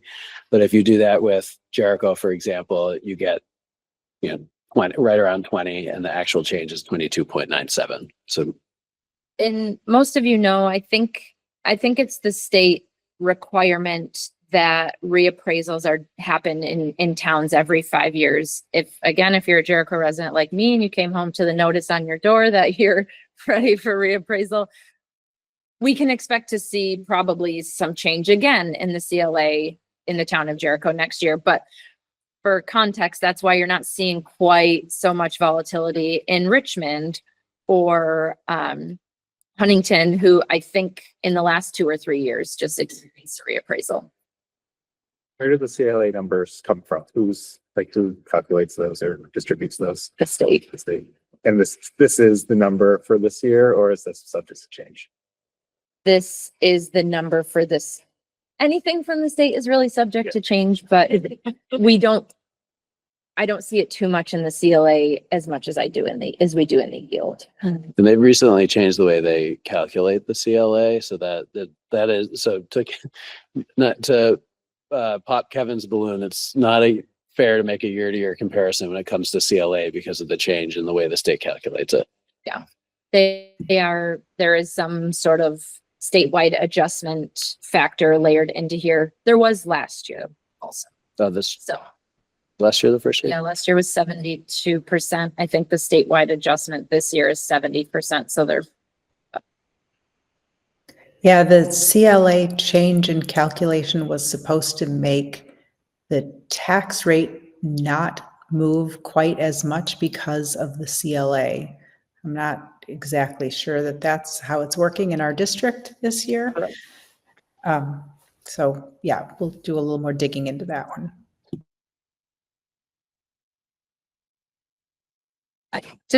I guess for new members of the board or folks who may be unfamiliar, does everybody know what CLA is? Does anyone have questions around CLA? And could you give us a quick primer just so we have it? Yeah. So CLA stands for Common Level of Appraisal. And again, I'll just use Jericho as an example because resident. The CLA for 27 at 80% means that it's understood that the homes in the town of Jericho are valued at 80% of fair market value. So whenever a reappraisal is done, the goal is to get CLA of 100% means that all the homes in the town are valued at fair, or, taxpayers are paying based on fair market value. So I just lost my train of thought. The point of the CLA is if I live in a home right now that is significantly undervalued compared to fair market, the adjustment of the CLA causes me to pay more of my fair share towards the ed fund. The history here is that some towns would manipulate their grand list values so that their residents paid less in taxes. And this is a mechanism the state uses to equalize for that. Everybody pays their fair share. It's true. So we really just have one last piece and then we can come back to any point in the presentation. I mentioned earlier that the work for this year is really about maintaining service and developing those longer term plans that we then start to implement. And then we did also push out to the community that we want feedback on the budget. And so there's a very simple survey that people can access with this link or with the QR code. And we also have paper copies in the room if people would like to leave feedback for us. And so I just want to make sure that makes its way out into the virtual and physical room. All right, so looking at the agenda, and we are a little bit more behind than we were before. I should probably turn my camera back on. What feedback do you need from the board, or is the finance committee the next step for this? How are we proceeding right here? The finance committee is meeting on Thursday, and we'll be discussing the feedback that we receive tonight from the board and any feedback we receive from the community in the meantime. And sorry, I don't want to speak for you, Lisa, but we'll then be adjusting, if needed, our budget target. Okay, so Share the time. go ahead. Sorry, go ahead. Yes, are we at 6:30 on Thursday? 6 o'clock on Thursday, online meeting. It's posted on the MMU website. So board members, now that you've seen these jaw-dropping numbers, you can pull your mouths back closed. And if we have concerns, questions, comments, let's be pretty concise and direct, and in the interest of time, share them with John and Nicole. I'm still thinking about messaging and that piece about helping people understand that there was this buy down, it's an artificial suppression, that, you know, we're calculating that. And I think also just in terms of the hangover from last year's budget of 2.9%. 1.9%, thank you, sorry. What are the key talking points that you'd like us to share to help message that? Because I feel like that's going to be important, because it always comes down to, it's like, oh, the dollar change. And some people like, you know, and I know Edie, we've talked about, you know, the community has been very supportive of school budgets. I think folks know I always try to advocate for those that it might be hard, even a small increase, but what are the things that will help us present this in the best possible light? Yeah, one of the things is, if you look at your tax increase last year, some of the towns that have the biggest increase in this budget had very little increase, speaking of Jericho specifically, last year, right? So if we look at this as a number of years average, and this is a year where we're catching up from keeping it pretty low last year. I know that doesn't work in every town. I know Underhill had significant increases last year. I think Richmond did too, if I'm not mistaken. But that's one piece on messaging. And Huntington would say, you know, we were reappraised, so we're very close to kind of fair market value. Yeah, the CLA numbers didn't look right to me, so you know. You're welcome to Nicole and my world this afternoon. We spent a lot of time with those numbers. Yeah. I would say there are a couple of pieces, just your point, Ethan. I think so we're talking about $380,000 in cuts to staff here, but the reality is we're talking about $860,000 less than a level service budget. So we're cutting a substantial amount out of the budget, and I think that's something that the community should know from a level service budget. I also think that when we place it in the frame of time, like Edie was saying, right, I come back to this idea that, you know, a 4% average of 4% increase over the last 2 years in terms of what we're spending is, you know, not, you know, unreasonable given the state's climate for education spending. I really like the language level service budget. You there for the Thursday night? I think. Just pulled my notes up. Yeah, I'm not sure. I can't remember the superintendent's name, but when he was talking about that, it made a lot of sense to me to talk, to present the budget that way, where we're not even hitting that level service budget, never mind a level funded budget. We're taking things away from experiences away from our kids already. Mm-hmm. Right. And I think making sure people are aware of that and understand that is important. Well, something Edie's saying here, but the context of the 3-year average here, or the 2-year average of both from SID rate and CLA and budget is really what the story is, because we combined these last 2 years' budget, and it does seem like the CLA did a over adjustment, or not an over adjustment, but like if you do the moving average, I'm guessing, of the three-year CLA, it looks a lot more stable. So I don't know if like getting that clear that we've done an average of 4% over the last 3 years, and CLA has been constant over that time. It's just plummeted in Jericho and went on under the last year. I don't know. No, and I think like these are pieces, once we get the final budget, full detail, ironed out and approved by the board, we develop really the communications plan for our communities. And I think everyone has seen the flyers and the mailers that we've produced from last year. We'll be producing those again. There'll be a podcast episode. I've offered to all the local select boards to attend and do a presentation on the school budget with a member of the board here. So hopefully some of you will join me for that. But I think we'll get a good kind of communications plan going. I think the big thing that the finance committee really needs is to know from each individual member whether or not this feels like the right path. So the 5.99% and the, what did I say, was 860,000 below level service budget, or if there's feedback that we need to change course. And so Edie, is it okay with you if we just kind of go around the room and have individual members weigh in? Sure, but Steve put his hand up, so let's let him go first and then we can do that. Perfect. Mine will be real quick. When it comes to messaging, when I was at my last town meeting, people want to know basically what the increase broke down to per household. You know, I know we can't do it for every single household, but maybe we can just provide a general per medium household what the increase represents, because that was something that was asked for me, and we tried to figure it out on the spot and we couldn't.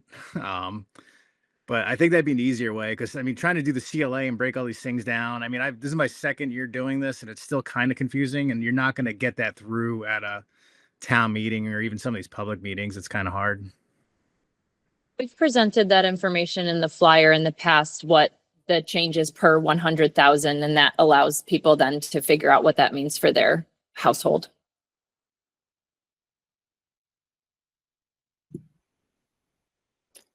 Do you want to Steve? start? Oh, go ahead. Well, I was just going to pick on Steve since he just shared. I don't know, Steve, if you want to weigh in on the general approach to the budget and whether or not you feel like we need to make adjustments. I've had my chances to weigh in the finance and facility committee, so I'll let others. I mean, I don't like it, but I feel like at this point, to make any more cuts than we've already proposed, I think that has to come from the public, in my opinion.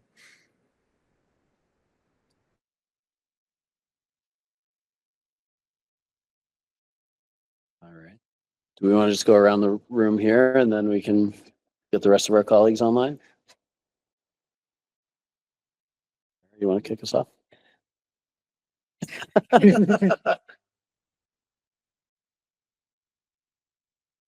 Similar to Steve, right? I don't like it, but there's not much that we can do.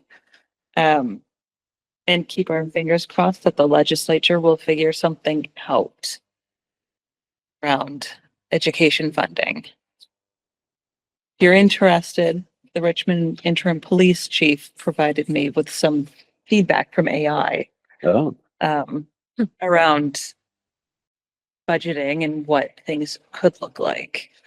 I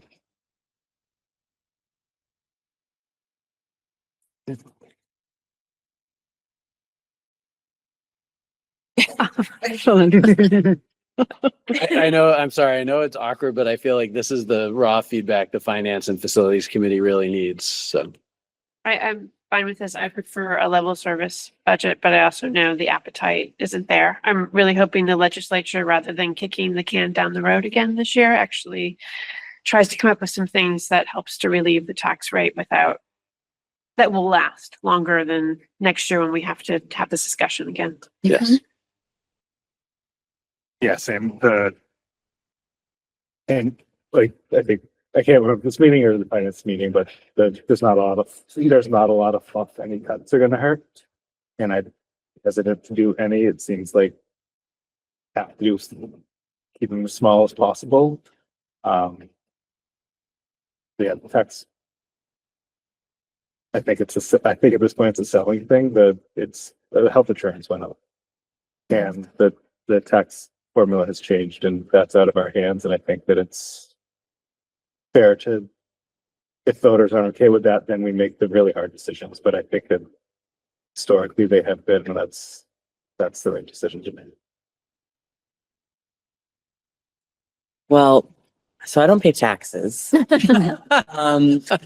Well, That's fair. That's fair. That's second semester for me. I'm really learning about that.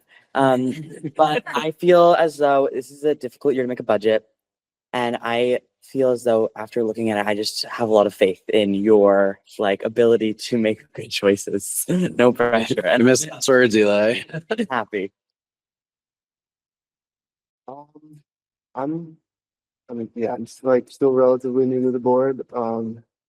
Still just really trying to wrap my head around all the new terms and stuff and trying to get used to that. So, I mean, I have a rough understanding on the budget and all the stuff related to it. So, yeah, I mean, I guess I'm in support of this from what I know now, but I know I still have a lot to learn. So, Jay. Feel like I need time to digest this, and I can definitely give feedback before the finance committee meeting. But I always think of things in the lens of communication. So some of the things I'm thinking about based on community comments are that there definitely needs to be some learning around negotiations and our salaries, and a little bit more clarity for communities about where that stands and what our goals are in regards to our neighboring districts, which I know that we have touched upon in our flyers in the past, just sort of bringing that back. And I think it would be good for people to see, maybe illustrate what a level funded budget looks like. So we can say that, and we know that we're 860,000 below that. When were we there last? And what things are missing from that we've been operating without? Plenty of people are really satisfied with the quality of education that their children receive in our district. So when you're looking at what a level funded budget is, is it really like this pie in the sky? Like if we had so many more things, I think it's hard for people to understand what we're missing or what more can we do without. That's just, I think back. Skitty. Having sat in all the finance meetings, I know that a lot of work went into putting this together, and I know it's not like an ideal situation. I do think that we've come up with the best we can do, and also hope to possibly pass a budget. So, yeah, I'm for it. Thank you. Yeah, I would agree. I think just, the work John, you and Nicole have done to kind of come to some kind of compromise from where we had said 3%. And it was a much higher sort of initial proposal. We're sort of meeting in the middle. I think for me, and I said this before, as an educator, it's really hard for me to say this, but I think the community needs to be able to weigh in on what are the things that we are willing to give up.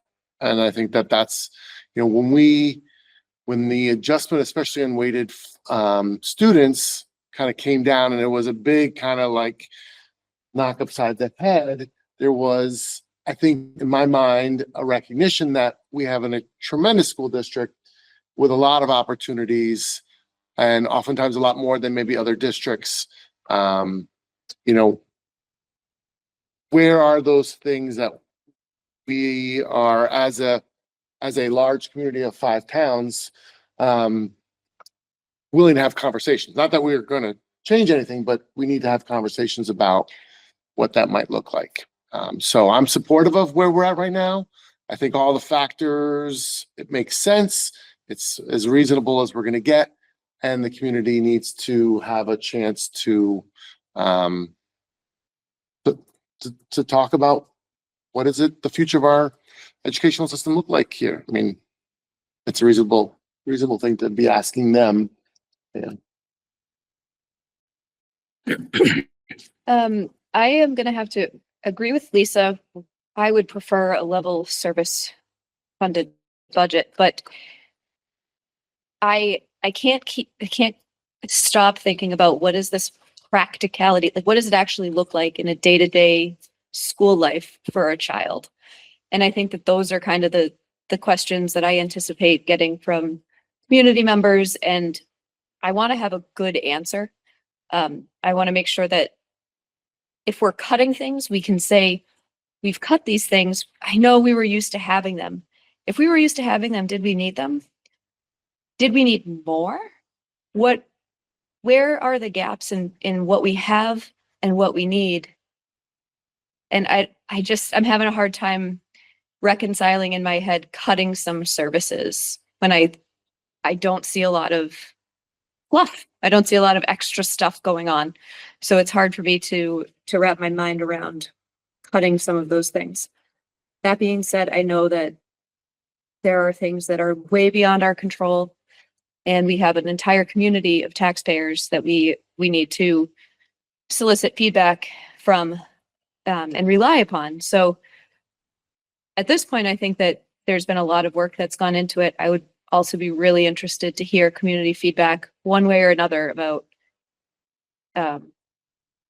if that target and cuts are what the community wants. So I don't know if I agree 100%. It's a lot of money. But I would like to see if John would be opposed to going by like a campus by campus and asking principals if there's any ways we can be creative with rehiring positions. I don't know if there's troublesome teachers or teachers not performing that have been here for a long time at the level we are wanting, and we would like to try some young blood in here that could potentially do it for the same job effectively for half the cost. That might ruffle some feathers, but if we could, do more with less, might hurt a few feelings along the way, but that would potentially save a couple $100,000 a year. So I don't know. That's just one angle I've seen work in districts before. And then I've said time and time again about doing things in-house maintenance wise. That's always cheaper. But people don't like to have a maintenance staff. The town scene doesn't like to have it, but we pay for a lot for plowing and mowing every year. That would, essentially hire 2 guys, 3 guys full-time to do and still be cheaper. And if we could hire someone local, another community member who would have a full-time job with benefits. And that would save us, once again, thousands of dollars a year. So 2 cents. Thanks, Jimmy. I'll keep it short. I do feel like we're on the right path.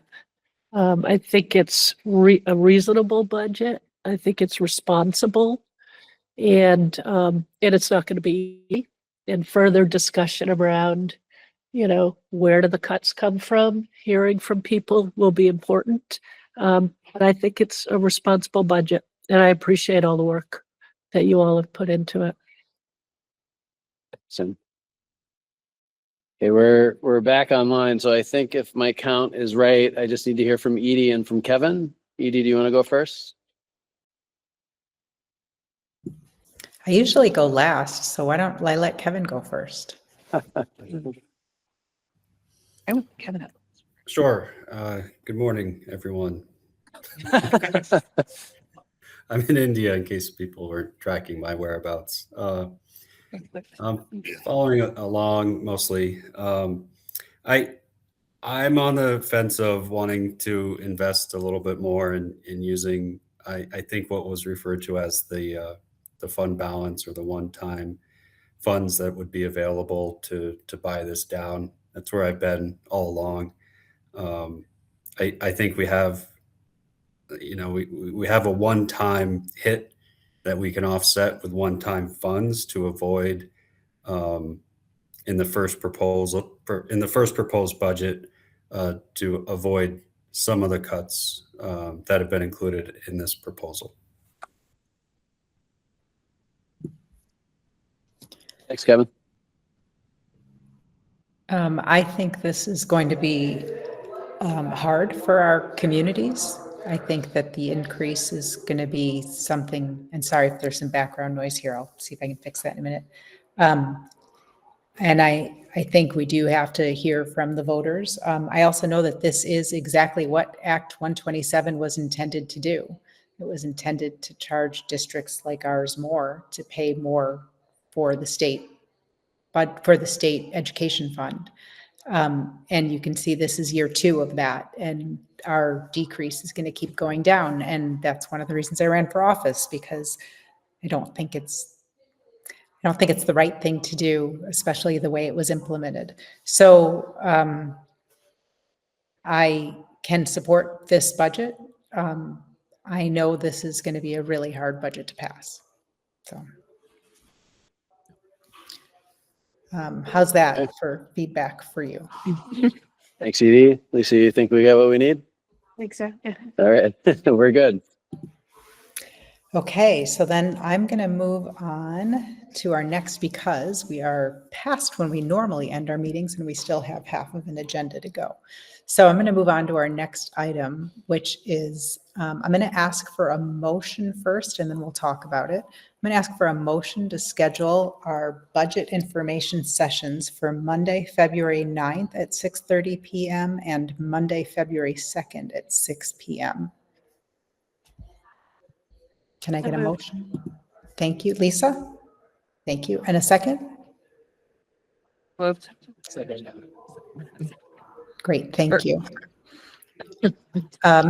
John, do you want to do a quick why? Yes. So historically, the budget information meeting has been held on the Thursday of February break. I have not attended one, but the feedback that the board has received for years is that attendance is either non-existent or very low because it happens during break. When we have lots of our families that are traveling or, engaged with their kids otherwise. And so there's been a history of requests at moving that date to make it more amenable to people for participating. We do have some regulatory hurdles. It has to be held within a certain number of days from town meeting. And so really what the finance committee recommended was holding 2 separate meetings that covers the same topics, making sure that one was recorded far in advance and advertised throughout our communities, and then holding one on the Monday before the vote for town meeting day. There is one conflict. So the Bolton Select Board has their budget information meeting at that same time on the Monday, the 2nd of March. I reached out to them to ask if they had any objection to us utilizing that time, especially since we were going to have a second meeting far in advance. So hopefully if people had a conflict, they could either attend or watch the video of the first one we hold and then attend the Bolton meeting. We have not heard back from them. And so I let them know in the email that if we did not hear back from them, we'd move forward with this motion. So that's where we are. But there's no other conflict then between any of our towns that we were able to find for municipal meetings. And a quick question, and I don't have the answer. I don't know if you have the answer. Do we know when the ballots are going to be available for people who have mail-in voting? I do not know. I don't know if you know. No, we do not know. Okay. All right. So any questions, comments about changing the date? I can only see half the room, so if you're past Eli, not on the side that Nicole is on, I can't see you. So if your hand up, please say something. Steve, go ahead.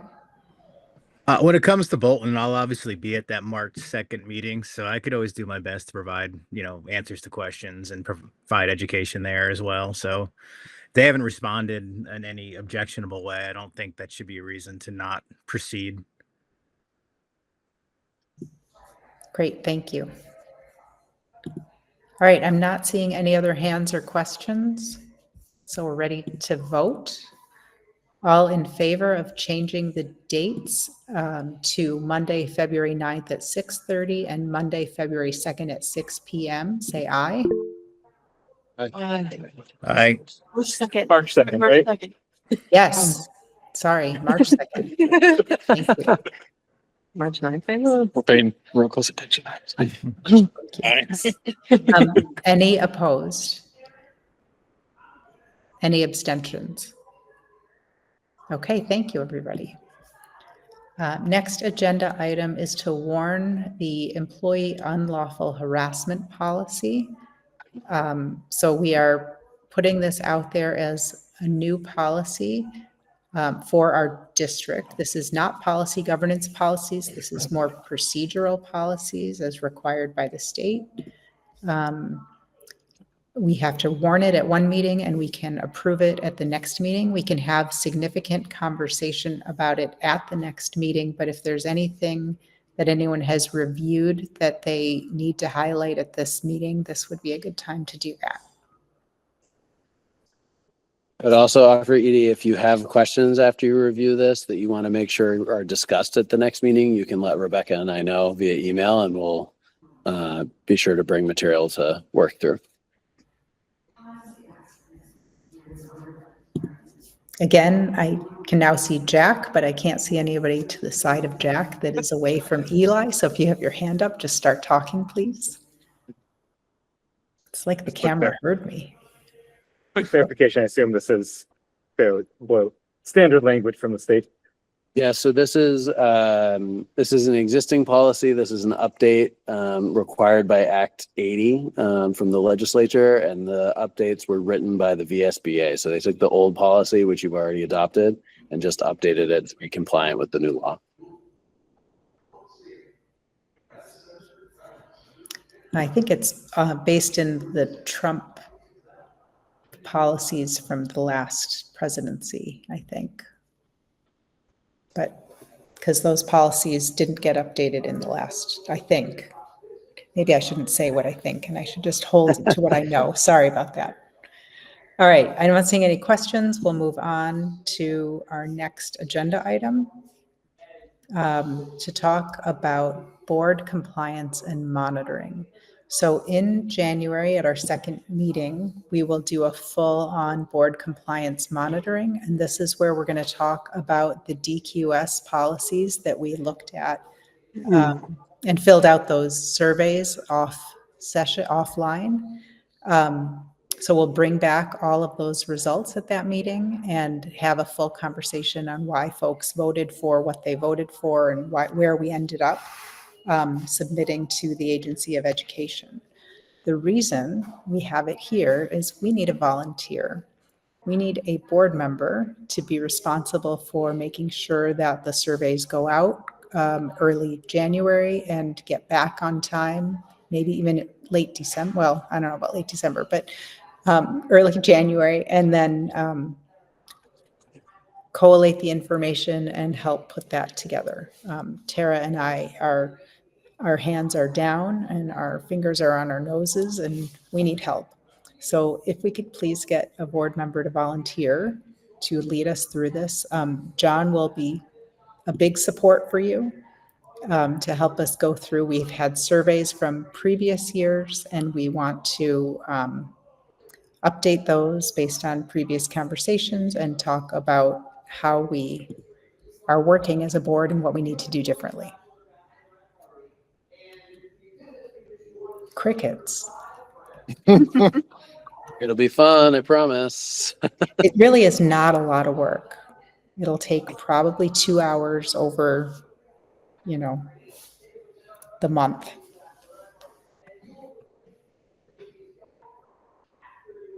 Lisa, you're volunteering? All right, Lisa. Amazing. Lisa's gonna be sick of me by the end of the year. Looking forward to being sick of it. Thank you, thank you. We will find time to meet you and me and John, and then I'm going to turn you loose. So thank you so much. All right, policy governance module. So this is the where is it?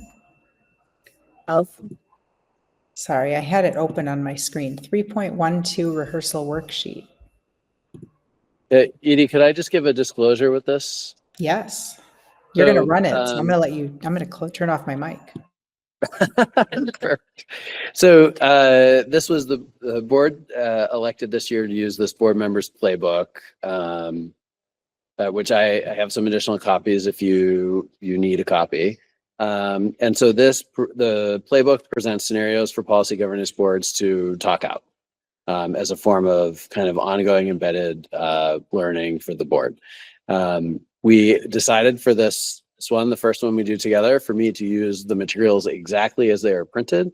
And then you all can give me some feedback if you want me to edit them or work with the board member to make them more applicable to us as a board and maybe a little bit less formulaic. But at least for now, we're just kind of using it exactly as it shows up.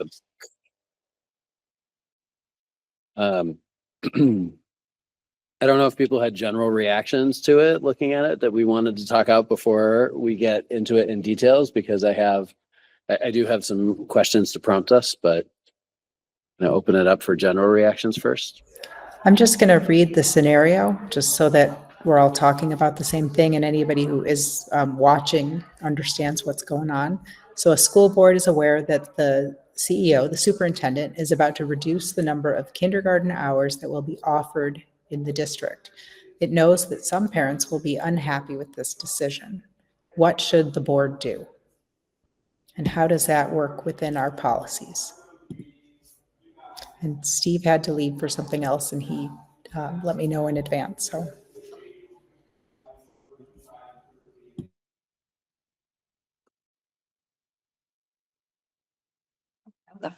My initial reaction was, what? You can't do that.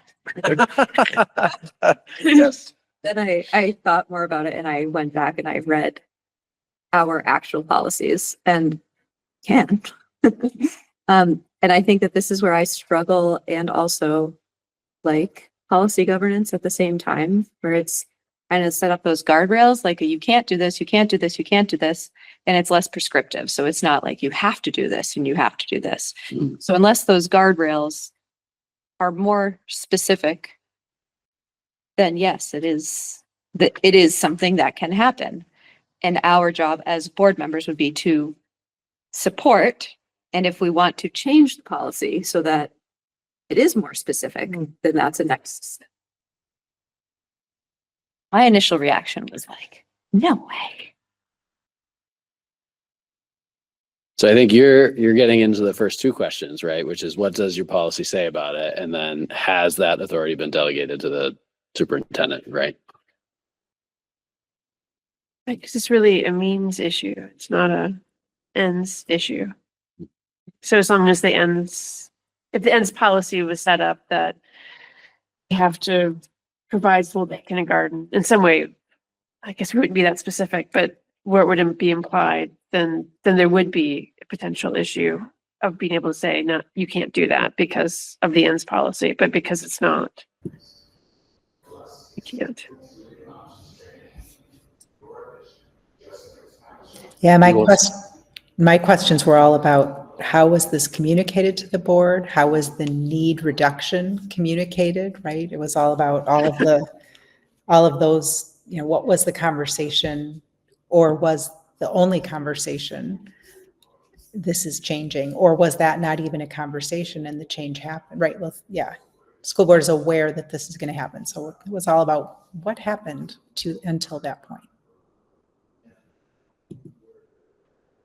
That's right, because Edie, I don't remember the specific name of it, but you have in multiple places language about information flow, we have language about information and notice in our policies. And so When I read this, the thing that jumped out at me was, I think what Edie was getting at is, it seems like maybe this is a surprise to the board in this scenario, which seems like the real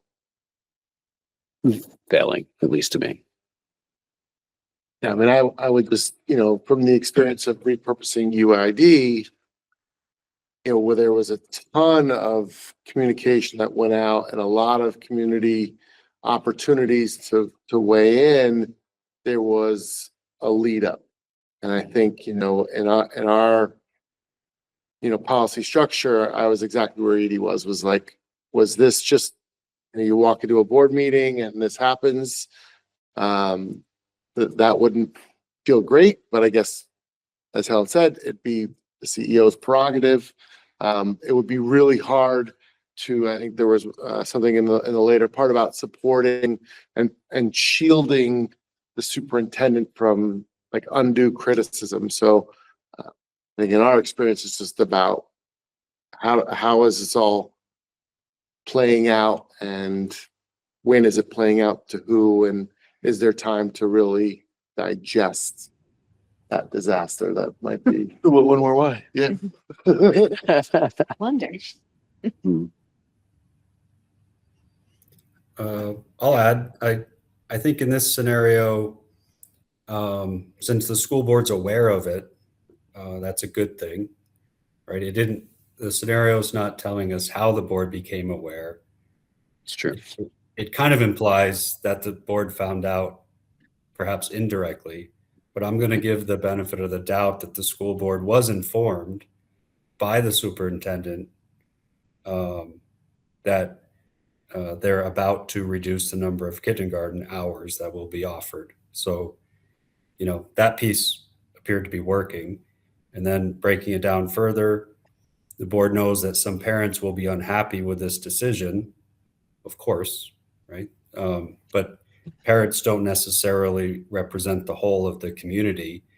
And we, in this scenario, we really don't know the why, right? And without knowing the why and the intent, and therefore whether or not the why and the intent is going to help or hurt meeting our objectives and our ends policies, it's difficult to know. So I think the action, just based on this scenario, that the board should take, if they aren't already taking it, is to better understand the intent of this activity. Not necessarily decide, but just understand how it maps to our objectives. The other thing, excuse me, that I would add is that we would have to keep really, be very closely looking at the monitoring reports to see the impact. So if we don't have the ability to, impact this decision, we do have the ability to look at the impact of it down the road. So the monitoring would be critical. If it seems that I would, on further discussion, I can come to what you're saying, that like, sure, this is within the realm of what superintendent can do, but it does seem like there's a pretty clear potential effect on ends, so which is the realm. So clear to make that decision, but it need to justify that it will meet the ends. But when I first read this, I took this to be kind of the school board has been on board with this and needs to, and what is the response? Like, this is a decision made together, maybe made by the CEO and then made by the superintendent, and then the school board is, are they the shield, or do they turn, having gone along with it and known it's happening? So I took that to be, we allowed this, we were okay with this happening. We did not put guardrails around this. Therefore, we should support it. We need to be supportive of the decision or change the policy. But more as like how is this policy governance type answer rather than how it would actually play out.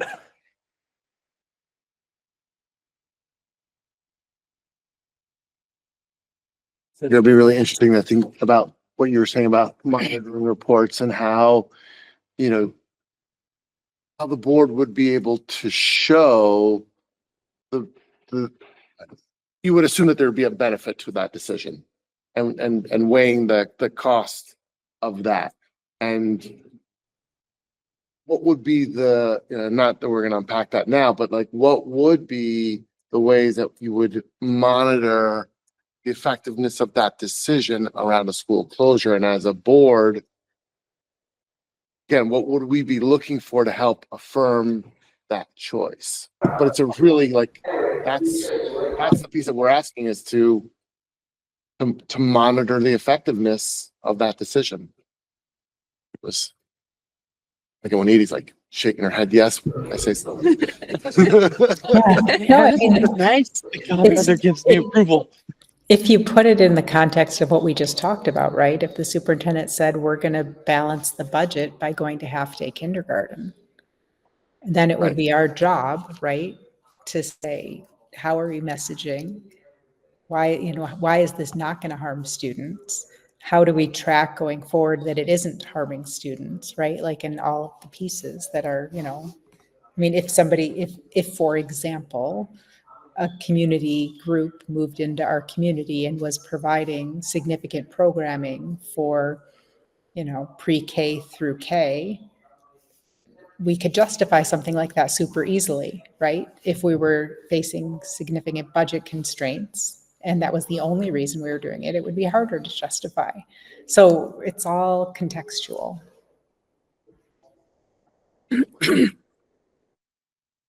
Well, I just want to say that when the first question is, you know, ends. So when you go to the ends, our first ends is the school will support all students at a reasonable cost. So that really sent me, I think, with the framework of this meeting into like looking at this must be necessary, right? For us to achieve a reasonable cost. And so everything else, the executive limitations, the board management delegation, the governance process, for me, all centered around then communication. Because the executive limitations, like 2.63, you know, let the board, did let board know about media coverage. Did we spend more revenue than revenue can cover? Like, I don't know. I just really started thinking about budget when it came to that, because it seemed like with the relationship that we have or that we've cultivated, that's like the only thing that would, besides some other gift to our community, the only other thing that would cause that type of interruption to what we provide for our students. So that is all based on assumption. This. And I think that, oh, go ahead. No. No, did Kyle start talking? John, no, I thought I heard somebody else talking. I think what we're going to find with all of these is that we're going to have some kind of assumption, right? There's going to be some information in the problem set, but not all of the information that we would normally have. And so we're just going to have to make assumptions and then go forward with our discussion based on those. And I think that's really close to what really happens, right? Because we all make assumptions about decisions that are made or information that comes to us every time we hear something in a board meeting. And so it's, you know, it's interesting that the different assumptions that we make. Related to that, actually, I wonder, how did people like using the actual text from the workbook versus having something that felt more contextualized to our districts and it had more specific data, maybe used our own language? I'm wondering in future exercises how much you all would like to use these workbook examples, or for me to spend some time maybe taking an example and then kind of making the language a little more natural and reflective of our context. My feeling is just doing this is helpful.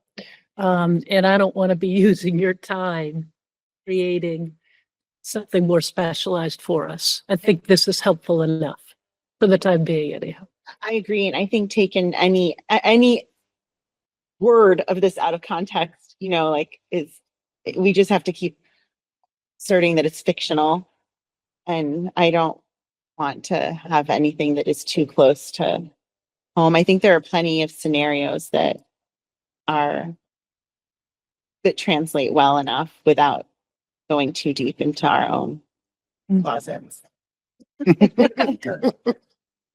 Yeah, I don't think the language per se needs to be changed. I think that maybe kicking these off with maybe what we all come in with our shared assumptions, that is actually relevant for us, the assumptions we're bringing to the table on things like this might match with some things that might actually come in. So that could be useful, but you shouldn't be setting that. We should be. Provide that's like our assumptions are our greatest point for learning. Yeah. Make that more explicit the next time we do it. I think one thing that is going to be helpful for us as a board is to note the policies, because we modified ours. So I know that 2.6 is where we talk about communication and support to the board. And if you look at the answer key, it's a different number. You know, it's a detail, but it matters that we're actually referring back to our policies and not just the standard policies. The other thing that I found fascinating was when I was reading the answer key on what answer or what action, number 3, should the board or board members take now? And one of the answers was the board is obligated to protect the CEO from criticism regarding decisions that are consistent with the board's policies, no matter how unpopular the decisions may be. So recognizing that it may cause a public outcry, the board may wish to verify that its policies reflect the needs and wants of the district, right?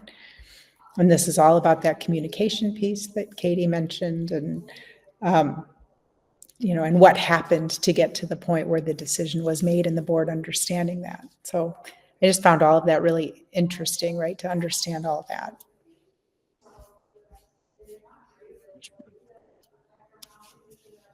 And the point is for us to be really digging into our policies and becoming more familiar with them, right? So this is at the end of the day, that I think was the best part. Just to even be able to know which policy is what when we're talking about them.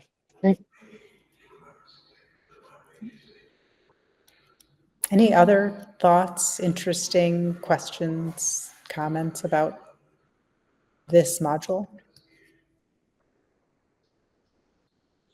I know it's getting late, so. All right. But for Kevin. We had one comment. Edie. Go ahead. I just said it's not getting late for Kevin. Yeah. Oh, okay. No, it's still early. Yes. His day started very early. I think it's like 5 in the morning or something for him. 6 in the morning, maybe. Lots of sun. All right. So are we ready to move on? Yes. Okay. So superintendent update.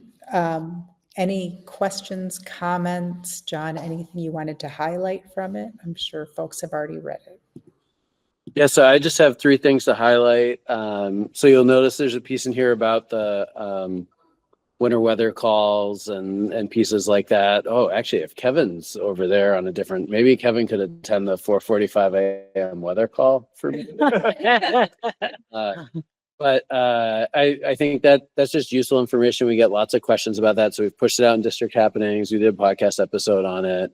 I can share, we did get to the bottom. We got some lab results back in the situation with the buses on Friday. So it turns out our early November fuel deliveries, despite us ordering the winter fuel blend, were not winter fuel blend. So the total fuel blend in the underground tank was not adequate enough when we got the cold snap on Friday morning. So we're working with the supplier to remediate that. The fuel we have is underground, so it's protected from temperature swings. The fuel's still good, so we're able to address it with additional additives. But that was the source of our transportation meltdown Friday morning. So It'll be just as cold, if not colder tonight. what's that? It'll be just as cold, if not colder tonight. Yeah, so we've addressed it with additives already, so we're good to go. Knock on wood, that was not my favorite moment since joining. Just say, I know we talked about it earlier, but I had a lot of feedback about how much people really appreciated the clear and transparent communication that went out on Friday. So kudos and thank you for that. Is there going to be a close the loop? Yeah. That this was the reason? Yeah, I'll work on a way to get that out to the community. I'll work on a way to make sure we get the word out and close the loop for people, because I do think when stuff like this happens, people deserve to know. So I think we should put a little blurb at Allegiant saying they fixed it for us. They supplied the heat for the diesel. it's true. We could just And do it. John, oh, sorry. Kudos to the mechanics and bus drivers. The way in which you told the story just really made me question whether I wanted to be a bus driver when I retire. Like the coldest of weather, having to change a fuel filter in the, in bitter cold, and then knowing that, everyone's stuck on the road. What a horrible morning that must have been. And I bet there were some interesting stories to be told, but thanks for their help getting everything back and communicating to you what the issue was. They did an amazing job. So if you're connected with one of our mechanics or bus drivers, please, all the praise. They earned it that morning.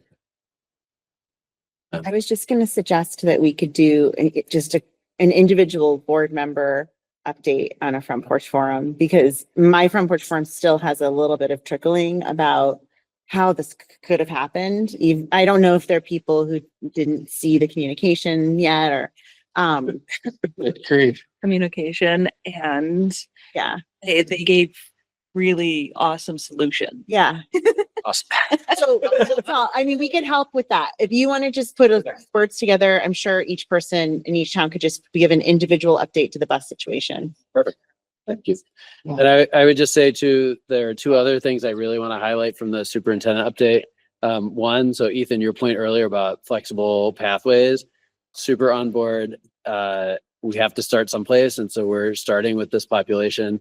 We have the highest homeschool rate in the state. Kidding. As a school district, which is interesting. And I've done some early outreach in some pockets of this community. I've met with a little bit more than 100 homeschool families. And there is a desire from these members of our community to engage with the school community. And I think this is a rare opportunity where a potential solution is going to be good for these families and these kids, and also good for us financially as it adds membership back to the student role. So this is something we're really exploring. The other piece I mentioned in here, I just wanted to highlight, is we're reviewing summer programming. So we have a real variety of summer programming that the district participates in to different degrees, partnerships with outside providers, internal services that we run over the summer, support that we embed in external programs. Part of this is brought on by a need by our insurance carrier to conduct some liability review. Some of it is brought on by guidance from AOE on what effective summer services are for special ed students. And we're taking the opportunity to take those two things and do a holistic review of summer programming. So I'm kind of excited for what we can come up with. Can I ask a question about the homeschool? Is there a skew towards a certain age group, or is it scattered across pre-K through 12? It's not scattered. So we see a high amount of re-engagement in high school. And I think some of the desire I'm hearing from elementary and middle school families is about re-engagement, is to avoid or start planning for and make that transition easier. And do you think there was any of that? Was there an increase because of after COVID? Yeah, okay. So statewide, there are two factors that I think have contributed to a major increase in homeschool students. The first is really COVID. And then the second is in response to that, the state has made it very easy for families to sign up for that program now. So really they have to sign a attestation saying they're going to meet these requirements, but the state no longer requires families to provide evidence or proof that they're doing that. And so the barrier to entry has been lowered substantially. That used to be a really difficult process to navigate. So we've seen numbers shoot up across the state and certainly in our district as well. And fairly distributed across towns, or is it? There's pockets, but I would say there's pockets in age groups, and I don't know if I could attribute it to town or like I don't know the cause of it, right? So we have more middle school age families in Richmond and Jericho, and we have more elementary age families in our other towns. I don't know if that's a demographic trend or what has informed that, or if it's just happenstance. Yeah.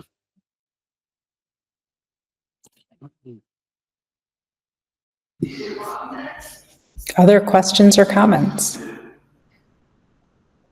right, thank you. And it's the most beautiful superintendent report I've seen, the formatting. So I don't know who did that, but Light, I thought. noticed that. Well, you all gave me some feedback after my last two, so you can thank the fabulous Nora Pemberton for helping me streamline this document. Well, good teamwork on that. Thank you. Can I get a motion to approve the minutes from November 10th? Second. Hurry. 5% Oh. three left. Yeah, no, for the laundry. For Pat's benefit, can I know who made the motion and who seconded it? Ethan made the motion and Helen seconded. Thank you. Any discussion on the minutes?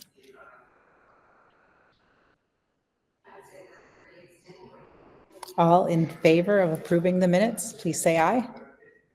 Aye. Any opposed? Any abstentions? Great, minutes are approved. Thank you. Any other business? So this is our last meeting in December. Our next board meeting is January 12th at Camel's Hump. There is a Finance and Facilities meeting this Thursday. There is an HR meeting next Tuesday, a week from Tuesday morning, I believe. There is a communications meeting, I think the first Monday in January, if I'm not mistaken.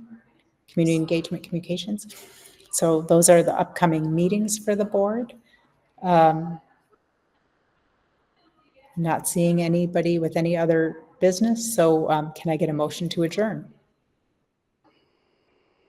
So moved. Tara Arneson. Thank you. And a second. There, second. Thank you, Heather. All in favor? Sorry? Oh, sorry, we're only 4 minutes over. We made up ground. All in favor? Great. Thanks, everybody. Have a great night. Have a great December. I will see many of you at these upcoming meetings and maybe at some school sporting events. So have a great December.